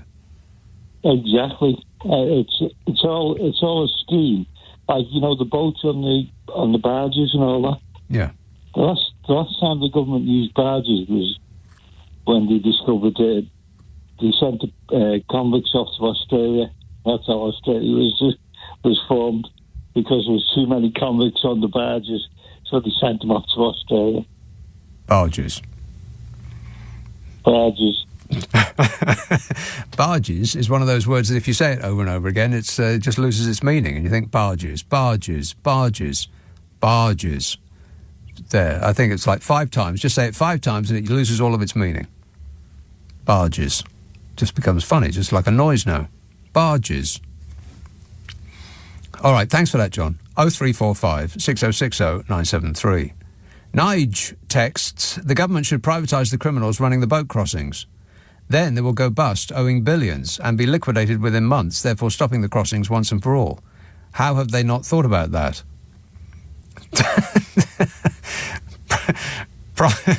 Privatise the criminals running the boat crossings. Yeah, that's right. Well, it's it's a service that we actually do need. They're throwing that resource away, but there's like 1 million jobs that are in need of being done, and we Brits have decided not to do them. So it is adding to the ruination of this once great nation that those jobs are not being done in farming and hospitality and all the rest of it. That's why you see help wanted signs here, there, and everywhere, baby.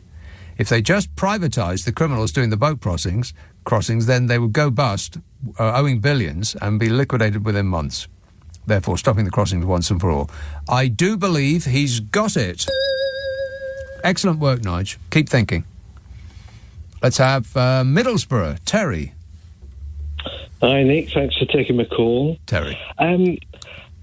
There's an interesting story. Well, there's a lot of interesting stories that get wiped off the news by gaslighting. Yes. But there's a really quite interesting story which would help to fund the NHS pay demand. Go on. There was a tax change, and I know these things were a little bit boring, but there was a tax change, and the bankers' profits surcharge tax was reduced from 8% to 3%. And given the interest rate rises, that's led to an increase in the savings that the bankers are going to get. And that increase is now estimated to be £7.5 billion. What? Yeah. Now, I heard this on LBC on another programme which should be nameless. And you put 2 and 2 together? No, I did some Googling because I thought, wow. What you do in the privacy of your own home is your business.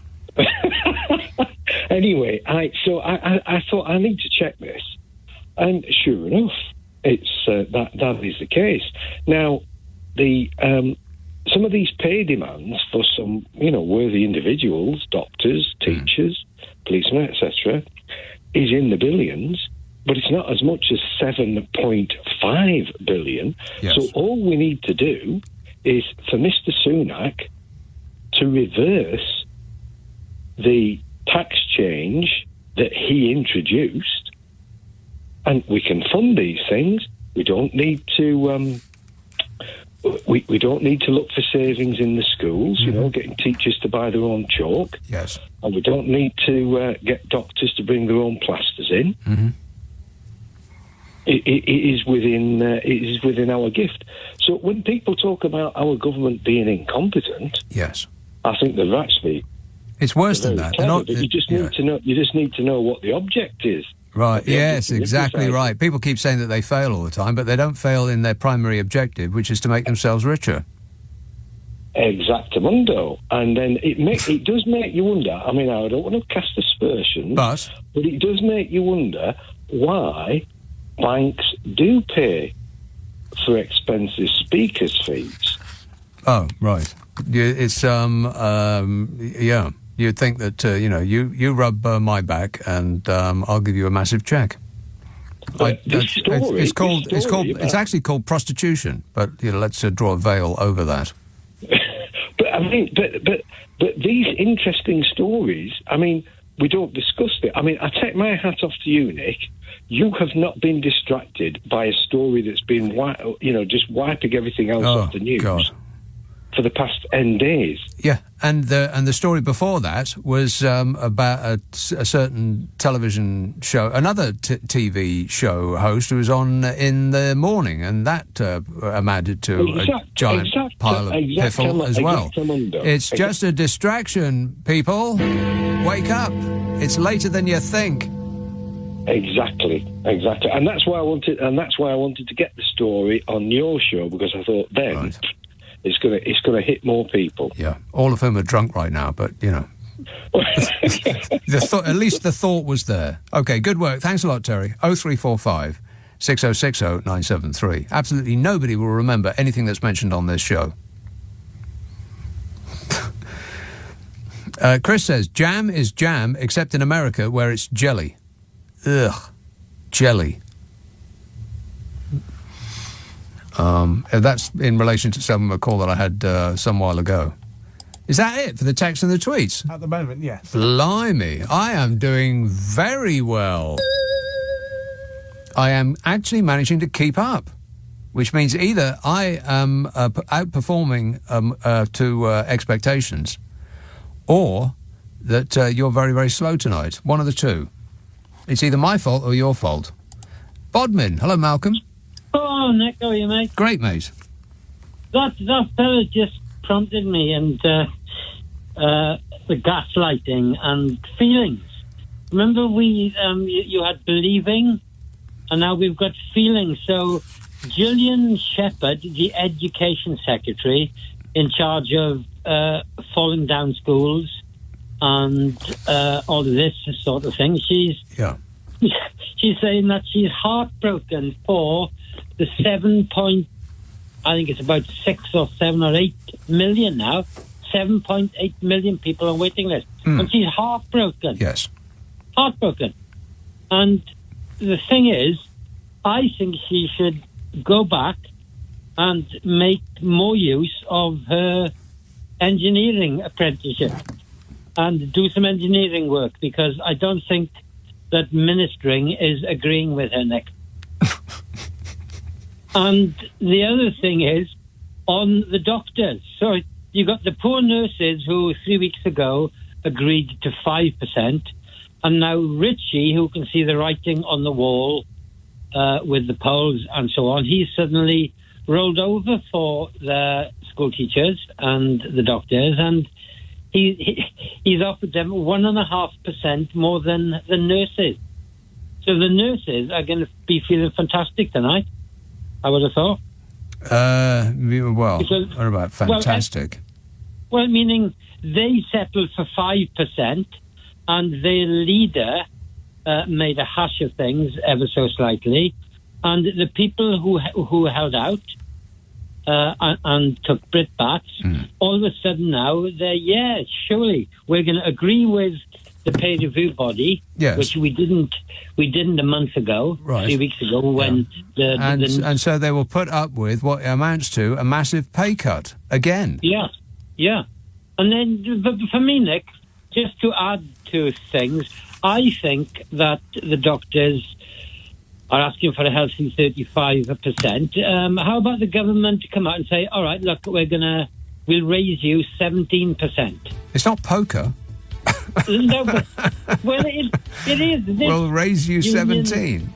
This union government negotiation whole thing is a game of poker, isn't it? Who can? No, it's worse. It's worse than that. The workers are negotiating with a government that doesn't mind whether they actually go back to work. It doesn't mind whether the institution that they're working in fails or it doesn't. This isn't about that. It's about constantly giving their fans something. Like a topic of grievance for them to complain about. It's all about the wokey-cokey. Okie dokie. Anyway, Malcolm, gotta go. On your radio, on Global Player, and Play LBC. Leading Britain's conversation. This is LBC.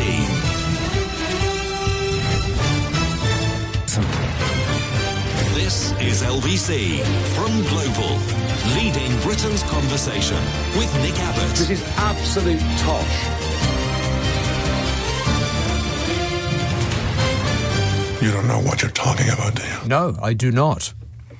You know, and we were talking about schools just before the break, and one thing that sort of came and went and was so shocking, the only thing that's more shocking is the absolute indifference to everybody about this issue. And it was on the front page of the Sunday Times a couple of weeks ago. And it was about asbestos in schools. And nobody paid it the blindest bit of attention. I mean, we were talking about Philip Bloomin' Schofield and now this other thing for like a week or more than a week, like 2 weeks solid. Like that was the most important thing in this country. It was the most important thing in the world, according to the papers in this country. And the front page of the Sunday Times was, asbestos. Pupils and teachers are being killed years after exposure to asbestos in schools. 83% of state schools have asbestos that kills more than 5,000 people a year, and there is no plan for its removal. How have we just ignored that as a country? We just shrugged our shoulders and we didn't even comment on it. I don't remember anybody commenting on it, apart from me. And even that was just in passing. How did we move on from that? We read that. It was on the front page of the Sunday Times, the biggest quality newspaper sales of any day of the week. They didn't hide it on the inside. It was a huge story, big, bold capitals. 5,000 people die every year, and it's in 83% of our schools.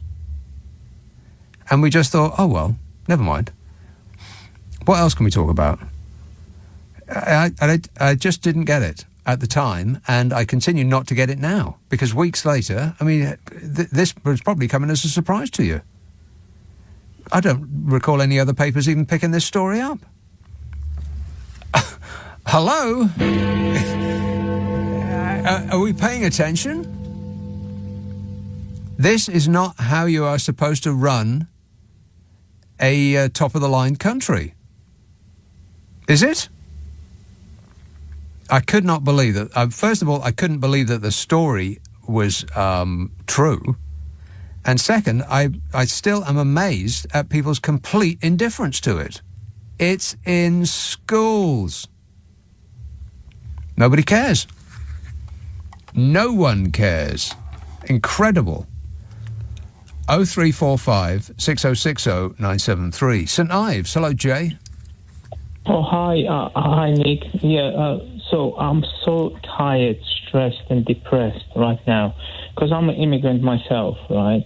And then every time when I'm listening to the news, this government always, it's always negative. When I come to this country, it was under the Tony Blair premiership. I know he's not popular because of the Iraq war or other stuff. Yeah. But the Iraq war. Yeah, but the country was really positive. It was. When I was... Yes, it was positive. Very prosperous. Yeah, he achieved a great amount in his premiership, and the nation was a happier place. There's no doubt about that. It was. And when I was working, the managers or senior manager would never mention that, oh, if you don't like the job, go find another job. Yeah. Or get out of our country. Yeah. Yeah. But since the Tory government was, I got fired, rehired, lost my job, and all this depressing, the prices going through the roof, cost of living crisis. Look at the state of the roads. I'm driving all the time. Potholes.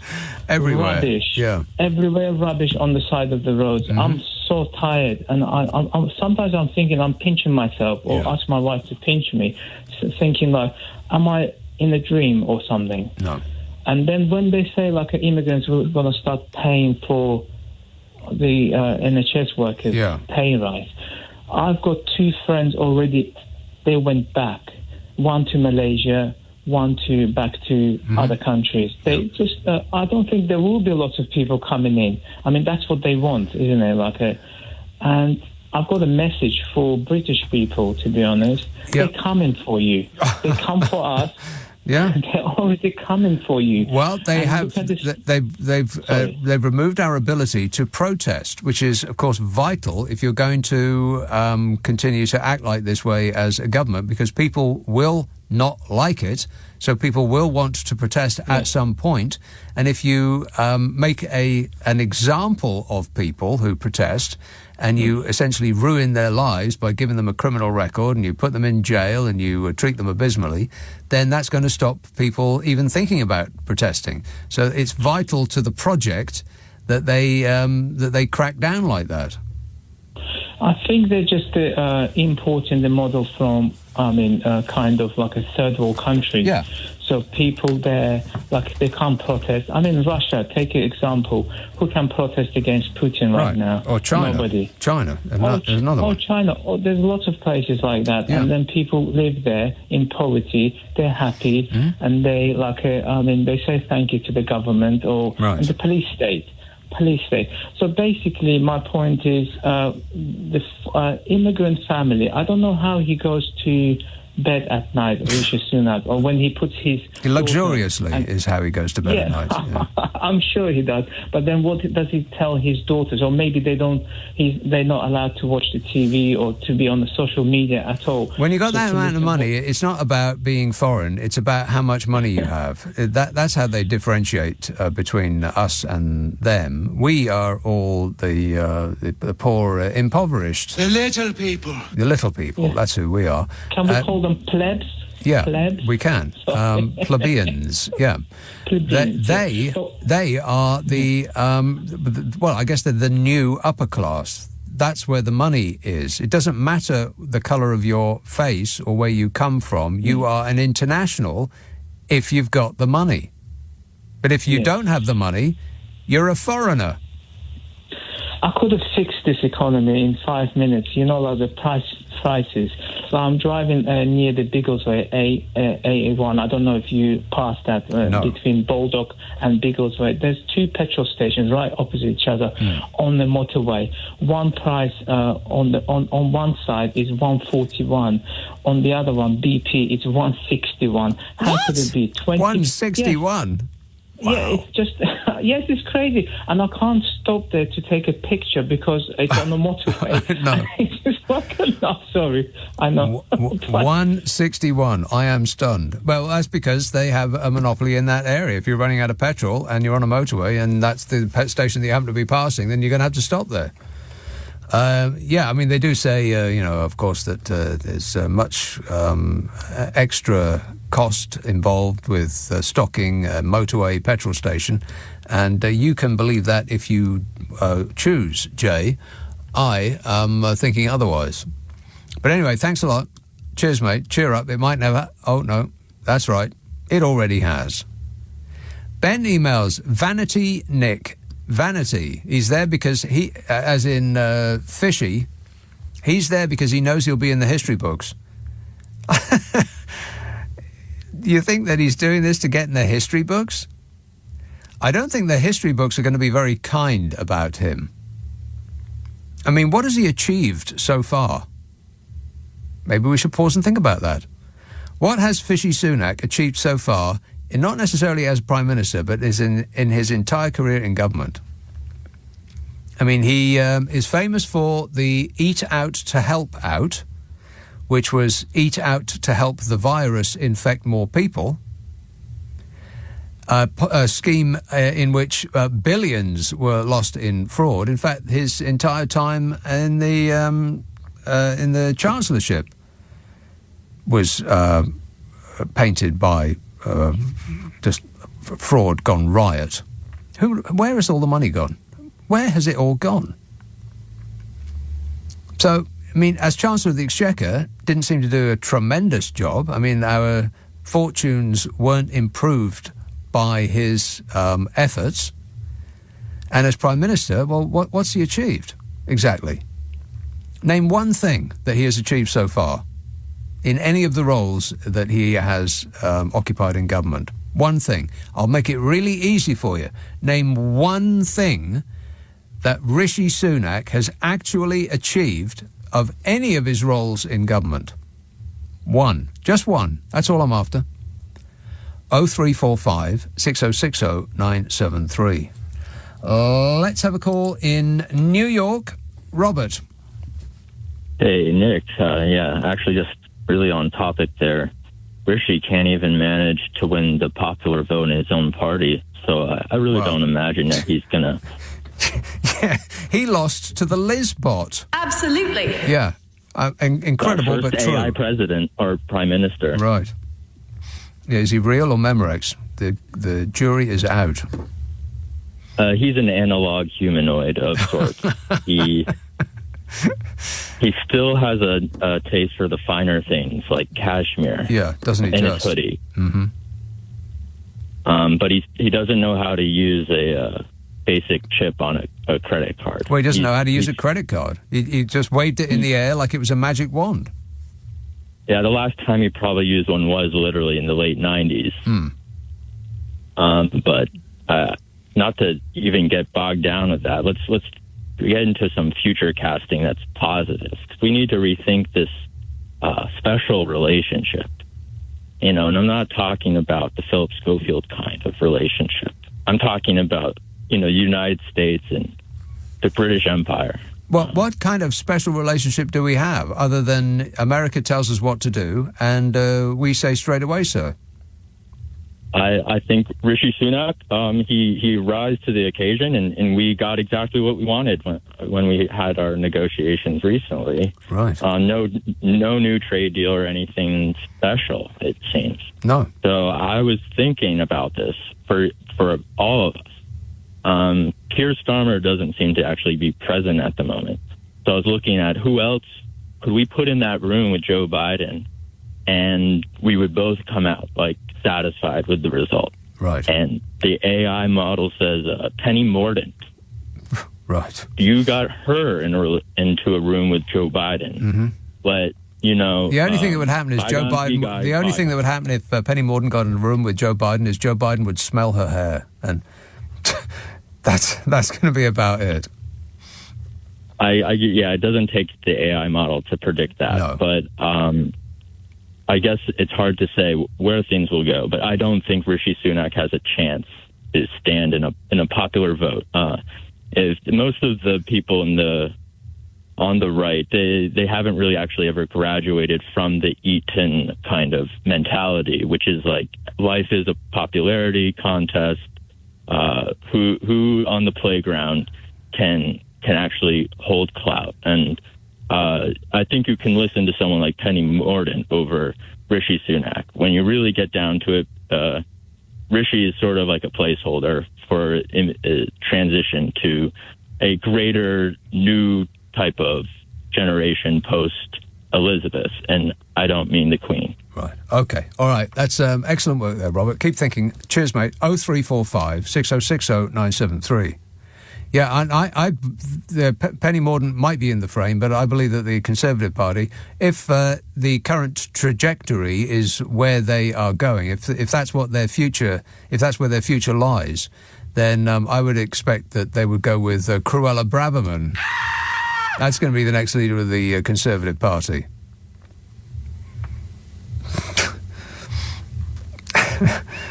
I mean, who would bet against it? 0345 6060 973.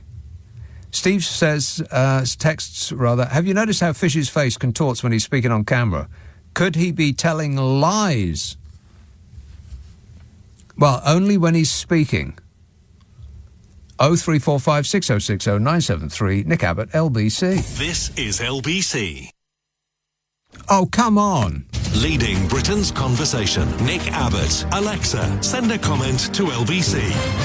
Shut up. Some parts of this screen do not work anymore. But you know me, I never complain about anything. Whinging and whining and moaning. Oh, that one works. Oh, I see. 0345 6060 973. Broccoli. Hello, Pat. Hello there. Hello there. Yeah, look, I'm just an old 68-year-old bricklayer. And what does me is when they keep saying they're speaking for the people. Yes. Now, all them people going on strike, they're the people. So why don't they, I know they swore there, but why don't they listen to the people? Yeah, those people. And me personally, they would look at me and go, we're just a red meat we need, you old bricklayer. Yes. You white boy who was born in 1955. I bet you hate all these people. I swear to God, I've grown up through my life, and obviously, when I was young, I didn't know any black boys or any Asian boys and all that. But as I got to about the age of 14 and that, I met loads of people.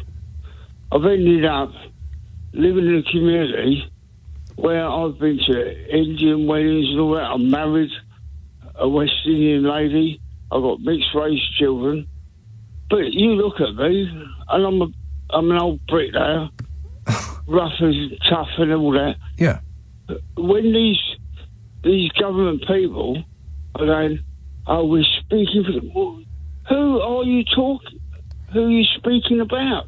Right, offshore billionaire newspaper owners, I think, is what they're talking about. Of course, because, you see, also, I'm a bricklayer, and, you know, you feel, oh, God, I've had a bit of an hard life and all that. But I swear to God, I think I was about 14 years of age, and I was reading the Sun newspaper. Oh, no. I was, and this is long before Hillsborough, right? So I'm listening to the Sun, you know, I'm reading it. Yeah. And, you know, one day I realised it was twisting me. Twisting your melon, man. Oh, don't start that one, because that kills me, that one. Oh. Yeah, and so you had a conversion. You saw the light, and you closed the paper and walked away. Good for you, Pat. That was Pat the bricklayer. Excellent work. Thanks a lot, mate. 0345 6060 973. Mark says, to stop the small boats, replace the Border Patrol Police with GP receptionists, and then no one will get through. Well, that's a good point. That's right. They will only be able to get through between the hours of 8 and 9 a.m. on Wednesday and Thursday only. Your call is held in a queue. Your boat is important to us. Simon says, apropos of nothing you're talking about, but a positive story for you. One of the ducks that lives in my garden has unbelievably had 8 of her ducklings survive almost to adulthood. The only negative is that it's costing me a fortune in duck food as they come up and knock on the patio doors 4 times a day to get food. Well, what are you giving them? What, not bread, I hope. Duck food. What do ducks eat? I have no idea. Something that doesn't require being ripped apart because they ain't got no teeth. Although I would like to see a duck with teeth. I would find that amusing. If a little bit scary. Plymouth, can you listen? Can you hear that racket? Can you hear that racket? Oh, I cannot right now, no. What? No, you can't right here. Not right now. Thump, thump, thump. Oi, kids!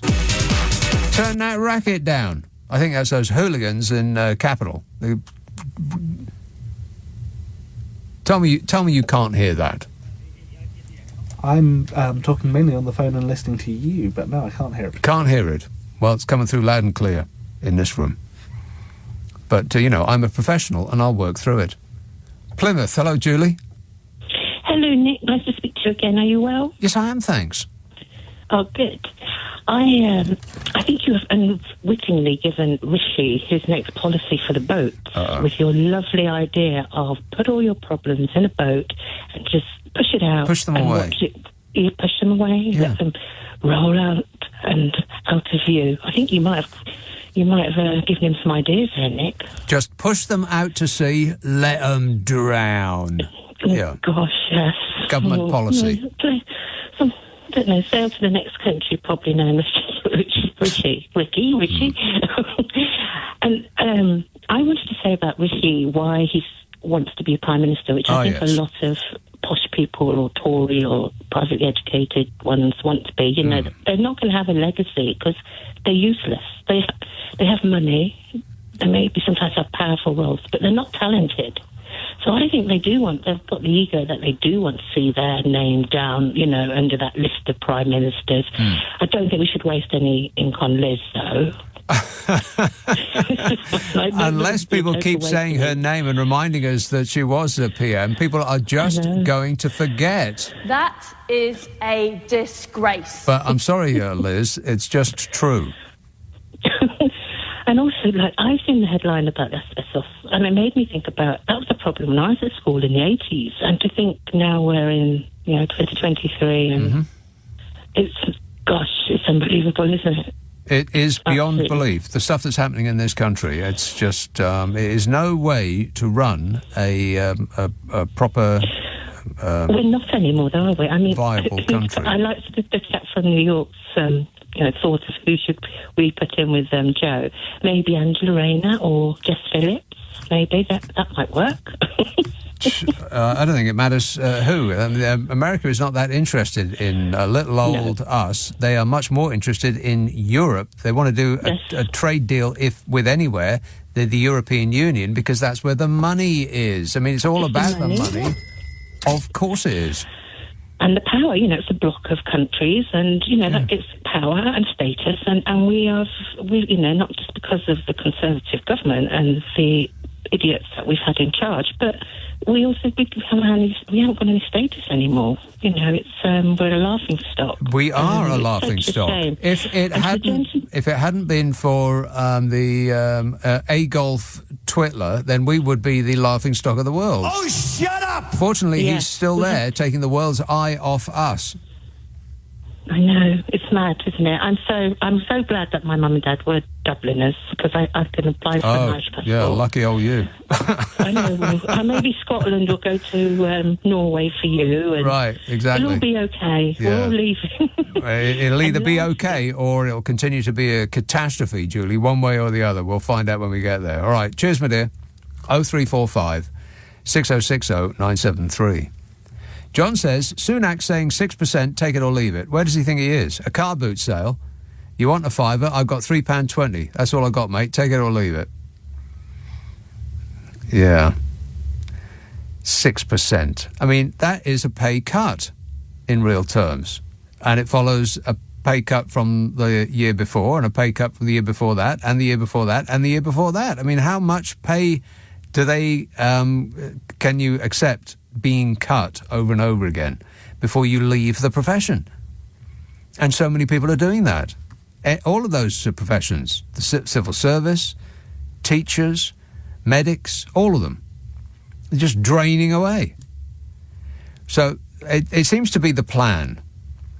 If there is a plan, I mean, either they're just the current regime are utterly hopeless, and they're trying really hard, and this is as good as they've got. Or the plan is to defund all of the institutions that we rely on, then blame those institutions for not being able to cope. And I say it's a plan because they're using the same trick over and over and over again. Same with the NHS, same with the police, same with councils. The reason that councils are having to cancel your bin collection and they can't fill the potholes in the roads, and they've cancelled the social care that they used to be able to provide, and they've closed the libraries, and they've closed the swimming pools, and all of that we used to rely on local councils to provide, the reason that they can't do that anymore is that central government have cut their funding. Now, of course, they've cut the funding of certain councils more than others. Certain Tory councils have not suffered as much as others, but they've all had to change the way of their operation. And many of them have been forced, pretty much, with government encouragement, to play around with other ways to make money. And so they've stupidly built hotels, or they've invested in other properties, or they've played the stock market, or all of these ways in order to try to fill the shortfall in their funding. And of course, that's not what councillors are very good at. If they were good at buying and selling stocks and shares, then that's what they'd do for a living. They wouldn't be running the council in the first place, but they've been forced to do it. And then, of course, they fail, and the government says, aha, well, there you are, you see, that's what you get with a Labour government. A Labour council. It's all Either the government are trying really hard and failing at everything they do, or it's the plan. Select 0345 6060 973. It's just after 12:30 on LBC, the news headlines with Daryl Jackson. Selected stores and lines, subject to availability. This is LBC with Nick Abbott. Hello, number please. Trying to connect you. Sorry to keep you waiting. Yes, I'm most sorry to keep Daniel in Southwark waiting. He has been waiting a dog's age. Daniel. Hey, how are you? Good, thanks. Good. You can hear me properly, yeah? Yes, you're coming through loud as a bell. And clear, too. Great. So what I think it is, I think most people these days, over the years, they've been drained of their spirit, so they don't really have a voice. No one stands up to make a difference. Everyone expects it to be done for them. Instead of, actually having morals and taking a stance against things, they just expect someone else to do it, That's what it takes. It takes every individual to care, and to change. Because at the end of the day, the people are the power. The people are like a lion, and the government's like a mouse, and we're being intimidated by a mouse. We have the numbers and we have the voice, but we just don't think we do. They use Freudian tactics to make people feel weak, but we're not weak. Right. I mean, they're very, we should be acting a little more. Now, I'm not suggesting that people go and riot in the streets, but just a little bit more French. No, not right. It's not even. It's more like this. It's more like, for instance, I don't use most banks because banks supply arms to third world countries. Barclays Bank supported apartheid, so I'm careful who I use and I'm careful what I spend my money on. I don't drive a car because I don't want to pollute the earth. I don't, there's certain things I will not do, yeah? I don't go to the electric checkouts because I don't want to be part of that. That's someone losing their jobs. And if people had morals and, and actually stood by what they feel and think, then you make a difference by doing that, I completely agree in every way, shape and form. I've been saying for ages now that the internet is the greatest tool that we have at our disposal for disseminating information over a large number of people. It's probably the most important thing that we've ever had at an ordinary person's disposal. And what we do with it, instead of actually making the world a better place, is we just obsess about pussycat and puppy dog videos, and we just waste that. I think what happens is most people end up, getting drunk, maybe doing something they shouldn't on the weekend, some form of a substance, ending up in front of a laptop and going God knows where with it, and at the end of the day... Yeah. And whereas what we could be doing is improving the world. And I've said this for ages now. At one point, there's going to be a company that does something that people say, you know what, no, that's just wrong. And we don't have to picket, we don't have to write signs, we don't have to stand and protest outside the headquarters of that company. We can just not use them anymore. And it will be a company that relies on a steady trade. They project into the future how many people are going to use their business for whatever it is, and they plan accordingly. And all we have to do to upset that and to correct their behaviour is to say, you know what, I'm not going to use that company. I'm going to use another one that provides an almost identical service for as an alternative. And if you think about petrol stations, for instance, if there's one petrol company that acts in a way that you don't think is decent and reasonable, and it just sort of catches, like videos of pussycats riding on robot vacuum cleaners. Suddenly 100 million people have seen that video because it just randomly went viral. And there's no way of planning what video does or does not go viral. You just don't know about these things. And it's going to happen to a company sooner or later. And it can be one of the biggest companies in the world. They could be worth billions and billions and billions of pounds, hundreds of billions of pounds. And it might seem like an enormous edifice of a corporation that you couldn't possibly imagine that would crumble and fall. But we, the people, can make that happen within weeks. We can just decide not to stop at petrol station A, just to drive a half a mile down the road and shop at petrol station B. And if everybody in the country did that, then petrol station A would go out of business. Now, they can't see it coming because it doesn't seem that all of their experience up to this point tells them that they have a rock-solid business. But only because of our goodwill. At some point, I'm telling you, I've been saying this for ages now, it's not happened yet, but it will. At some point, something like that will go viral. And people will say, you know what, no. And that company will be snuffed out like a light. Thanks, Daniel. Gotta go. 0345 6060 973. Rose says, I mean, you could say the same about governments.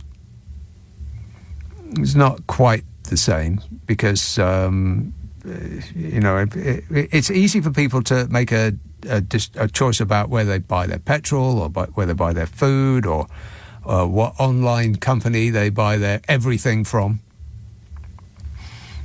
You don't have to really make a stand. No effort is required. You just shop somewhere else, or just don't buy the thing that you've been obsessing about buying. I mean, how many pairs of blooming sunglasses do you need, for crying out loud? 0345 6060 973.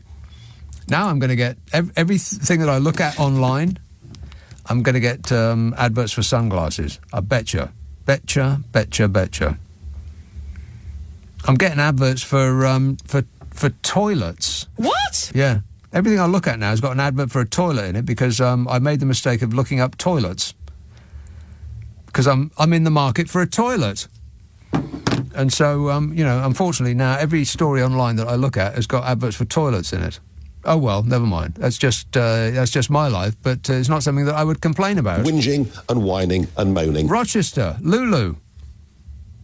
Oh, hello, darling. I've had a devil of a job getting through to you tonight. Lulu. Hello, Nick. Yes, hello. Lulu. I was hanging on for you. I had to go and feed the cat, so I got cut off. I came back. I was hanging on, and then you called me. Yes. I spoke to you. You said, too late. Too late. Yeah. Timed out. Yeah, too late. Time's ticking on, Lulu. Can't hang around for ages. Yeah, so I know, Dan. So I've had Liz over tonight. I've had Jack over tonight. We've had an Indian and a disco. They've gone home and left me with the washing up. I'm lying down in a darkened room, and I thought I need to speak to Nick. Right. So you know these creatures that rule over us. I'm not going to say run us because they couldn't run a bath, could they? So the regime, as you would call it. Yeah, the regime. Yeah. You know how the regime. So with this public sector pay rise, and they're making foreign people pay for it. Yeah, you know they why won't. that is, don't they you? won't. They're just saying that they won't. But, the whole thing about that is that they know the people that support the doctors and the nurses and the public sector workers are wokey-cokey lefty liberals, right? Mm-hmm. Who activists don't like and they hate the demonisation of foreigners, and they hate the whole Rwanda thing. So it's, okay, we give these suckers a pay rise, but actually let's stick it to the people that support them. And they're so twisted.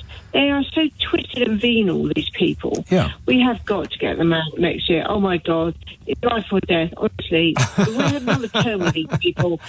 Lulu, I just find it I find it charming that people are convinced that another general election is going to happen on schedule. There's a part of me that questions that that's going to happen. I would not be surprised to learn that there was some sort of emergency that would require it being postponed for our safety. Yeah, I agree with you, and there's nothing too low for these people. But I tell you what, that would be the absolute touchstone to get everybody out on the streets. We would have riots, and I would actually perpetuate those riots. I would be out there. I would be getting people out of their houses to get on the street to riot. Because I don't think there's going to be any riots in this country. I think that French people will riot on our behalf, but they'll only be setting fire to their own cars. I love how the French do that. I mean, they know how to actually stick it. You know what this is? Like the French, they don't have this deferential, and they got rid of their royalty like 200 years ago. They don't have this deferential, very strict policy on the royals. Yeah. Yeah. So it's like, but we've got this. There's a certain sector of society in this country that they doff their cap to idiots like Rees-Mogg. Yeah. Yeah, exactly. And, and we have this royal family. We have this ridiculous king and his blinking queen, absolute. I mean, it's just laughable, right? How do we even accept that in the 21st century? Yeah, we are in the 21st century. Yeah. Ridiculous and blinking. That's king and queen to you, Lulu. Let's show some respect. RPSECTP. Respect. Thanks, Lula. Relax. Calm down. 0345 6060 973. Rose texts, the government won't pay doctors enough to stop those who are still here from emigrating. They will emigrate, ending the NHS. Thus, it is clear the government wishes to end the NHS. We'll shrink the state, not just for now, permanently, said Cameron 12 years ago, and dubbed this plan austerity. In 2023, after 3 more Tory MPs, we got no state left to speak of. Have you noticed, says Rose. No, Rose. I've been too busy concentrating on what television news presenters get up to after dark. Stuart says, is jelly really jam in the USA? Wow, says Stuart. Groovy. That makes sense now, he says. I did always wonder how you would go about making a peanut butter and jelly sandwich, but I always wanted to make one. What worries me is that I didn't think it was at all strange. I just thought, well, that's America for you. Yeah, a peanut butter and jelly sandwich is not jelly like a blancmange. It's jam. Except their jelly isn't like our jam. It doesn't have bits in it. It is actually just the jelly part. The wobbly gelatinous bit without being infested with fruit. Just a coloured jelly, but it is jam. Yeah. Not what we would call jelly, because that wouldn't fit in a sandwich. I mean, it wouldn't stay in a sandwich. It might fit, but it wouldn't stay in. It would end up in your lap. And nobody wants that. Di texts regarding the story about the poison in schools. He says, yes, but apart from that, he, Boris Johnson, is doing asbestos he can. Listeners with material. Oh, no. 0345 6060 973. Friday, Saturday, Sunday night at 10. Nick Abbott, LBC. This is LBC with Nick Abbott. Call 0345 6060 973. Text 84850. Alexa, send a comment to LBC. Come on, we're running late. 0345 6060 973. Sajay texts, I can name 2 things that Richie Rich has done. Made the rich even richer and the poor even poorer. He really is gripping it. I am totally 100% on it. He is 100% on it. He probably, for the benefit of the nation, he should be 110% on it. But I suppose that we can't have everything or anything. In fact, Tooting. Hello, Jan. Hi. Good evening, Nick. Jan. Hi. I'm ringing about. I'm in shock about this article. I'm going to trace it online to read this article about the asbestos in the schools. Yeah. Because usually it's associated with tradespeople, but manual workers or engineers, builders, and that. Now, children. Yeah, but because I haven't read the article, so I've got to read it. But I came across the National Asbestos Helpline in the pharmacy. I didn't know there was such an organisation. But what it seems, from what I know, is that because it can take from 10 to 60 or more 50 years to have its effect on the person's health, the victim's health rather. Yeah. So when they're getting away with it then with the schools. Unbelievable. It's in 21. It's in 21,500 schools, which is about 83% of state schools. 83% of state schools. It kills 5,000 people a year. So these people, how do they know that they're killed? Because they say that, for instance, they may have to change the law then to embrace these victims from schools, because, like, for instance, this what do they call it? The National Asbestos Helpline tries to help people get help for compensation or what they can do. But there's a legal thing. There's a legal time limit, they say, to get compensation. Yeah. So a lot of these school kids, I mean, they'll be in their 50s or something before... Right. Isn't it? That's correct, isn't it? I mean, that's what it says. That sounds about right to me, yeah. So they can get away with this then, with the schools? They are getting away with it. It was on the front page of the Sunday Bloomin' Times, and nobody paid any attention to it. They ignored it. There's asbestos in schools. You think that would stop a nation, but we just carried on as though nothing had happened. But it's criminal, isn't it? I mean, because rented properties have to have they're supposed to have checks for asbestos, but how can they get away with it with the schools? Is it just a funding problem that like the NHS, the schools are at point of collapse? I would very much doubt that there's many private schools, where the government, where the regime sends its children, their schools are probably asbestos free. Yeah.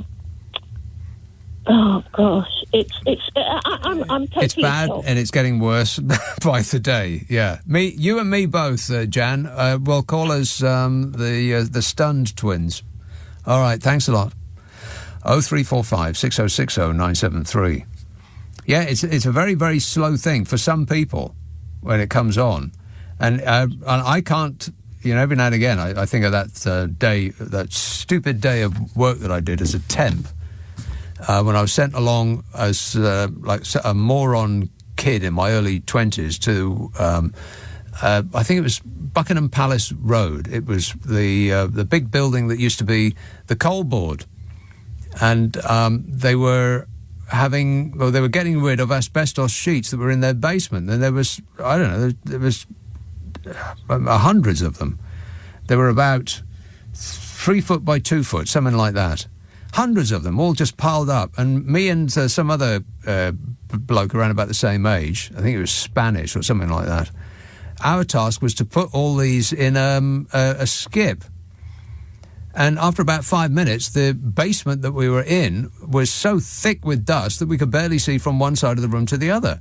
And I said to the bloke who was telling us what to do, he told us what to do and then scarpered quick, and he came back after a while to see how we were doing. And I said, shouldn't we be wearing a mask or something? And he said, oh, no, don't worry about that. This is the safe asbestos. I've wondered about that ever since. So if I die of mesothelioma, or whatever it's called, then that is the reason why.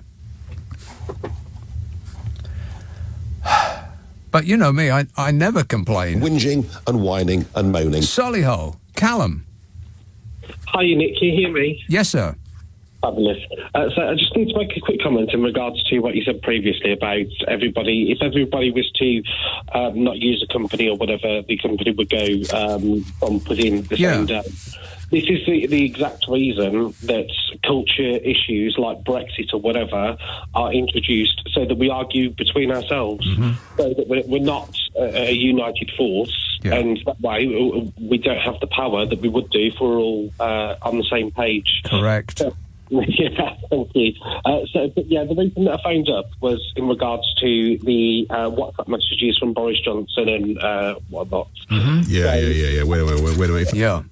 That's it. So, for the first time in his life, it seems like he's actually wanting to cooperate with anything that's actually investigating anything to do with them. Really? This is cooperation?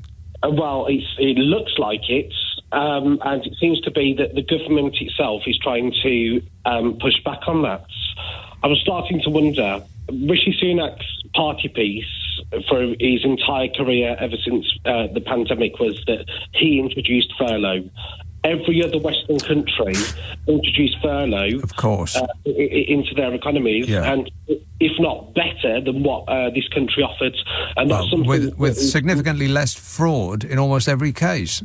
Yeah, absolutely, and that's something that a lot of people don't seem to understand, and it just makes me want to throttle them and say, wake up, stop just reading what you're told. Yes. I use furlough. Wake up, people. Exactly, it's later than you think. Yeah, he didn't introduce furlough. He wasn't giving us money out of the kindness of his heart. first of all, he had to do it, otherwise this country would have shut up shop forever. And second, it was our money. Absolutely. And that's for the reason for a long time everyone kept saying, oh, you're so brilliant, you could be Prime Minister, blah, blah, blah. Oh. He's not the fairy godmother, he's not. And I'm wondering whether the reason that Boris Johnson is so keen to hand over these messages is that in these messages, it may be the case that it turns out that Rishi Sunak was the person pushing against doing something like the furlough scheme because he was the head of the Treasury. You seriously think that Boris Johnson is desperate to unlock his phone, but he genuinely can't remember the code to do it? I bet every item of clothing I'm wearing right now, that it's the same code to open his old phone as his new phone. I bet he hasn't changed it. But he hasn't changed it since he was about 12 years old. He hasn't got the intelligence to remember. Yeah, well, he hasn't changed his hairstyle. Why would he change his phone code? Yeah, no, I agree. But I think the only reason that he wants to get these messages out is because it's going to damage Rishi Sunak. And Callum, again, you think that he genuinely wants to get these messages out, but really can't remember how to get into his phone? Was it not reported today that he's now said that he can remember the codes? Not to my knowledge. Well, if that's new news, then that's new news to me. I heard earlier, well, it was from YouTube, so it's unreliable. Oh, right. But apparently the code was written down in one of the office desks. Oh, right. Yeah, that makes sense. I don't know, I'm not going to speculate. Right. OK, sounds like you just did. All right, good work there, Callum. If any further developments ensue, then I want you to let me know straight away, if not sooner. Thanks for that. Atlanta. Oh, blimey! What have I done there? I don't know. I've never seen that before. What have I done? What's up? I can't see. Now I don't. Wait a minute. Oh no. Okay. Relax. Everything is fine. Atlanta, Georgia. Graham. It's mesothelioma. Yeah. Regarding jams and jellies, you got it all wrong. We have also preserves. Now I've made preserves. I've made strawberry, raspberry. We have a fig tree in our house in North Carolina. We make fig preserves. And those have bits in them, and of course we have. I don't like the bits in raspberry jam because they stick in your teeth. Those tiny little things, they just find a way to stick in your teeth, and it's impossible to get them out again. Well, there is jelly. I can't stand jelly, and then they sell mint jelly. That's awful. I make mint jelly from scratch, but for lamb, Oh, right, lamb. Yeah. But Americans don't eat lamb.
No. Well, I only ate it. I don't eat it now because I don't eat red meat except venison. But because my parents are British, so, I got that problem. Right. And they left the sinking ship in the 1920s, 100 years ago. But it's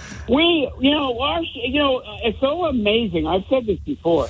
The same stuff that's going on with you is going on with us. Yeah. The incompetence is insanity. I know. We got potholes. We got water leaks. We got all kinds of stuff. It's just despicable. Yeah. The whole world is going crazy. No, not the whole world, Graham. Not the whole world. Just the axis of incompetence that is America and this country. A president. Can you believe it? Yeah, I can believe it, and I can believe that he'll be the next president as well. And if that comes to pass, I wouldn't put it past this guy being our next prime minister. Yeah. Wait a minute. Oh my God, when will the pain ever end? Graham, I've run out of time, but thanks for that. If you missed any of today's show, then we do put the Friday and Saturday night shows up the internet as podcasts. Now, we take the news and most of the ads out, mostly, which means it takes less time to listen to. You'll use less electricity and by that method be doing your bit to protect the environment. Ask for it by name on Global Player. It's only on Global Player. And the magic phrase is Nick Abbot, The Whole Show Podcast. Now, if you've got Global Player, you can rewind live radio with it. How they do that, nobody knows. It's a magic trick. If you haven't got it, get it for free from your App Store or globalplayer.com. I'm going to be back tonight and Sunday at 10 o'clock. Coming up at 4, it's Ollie Dugmore. Right now, Clyde Bowl. Now, Clyde Bowl. Now, Clyde Bowl. Now, Clyde Bowl. Now, Clyde Bowl. Now, Clyde Bowl. Now, Clyde Bowl. Now, Clyde Bowl. Now, Clyde Bowl. Now, Clyde Bowl. Now, Clyde Bowl. Now, Clyde Bowl. Now, Clyde Bowl. Now, Clyde Bowl. Now, Clyde Bowl. Now.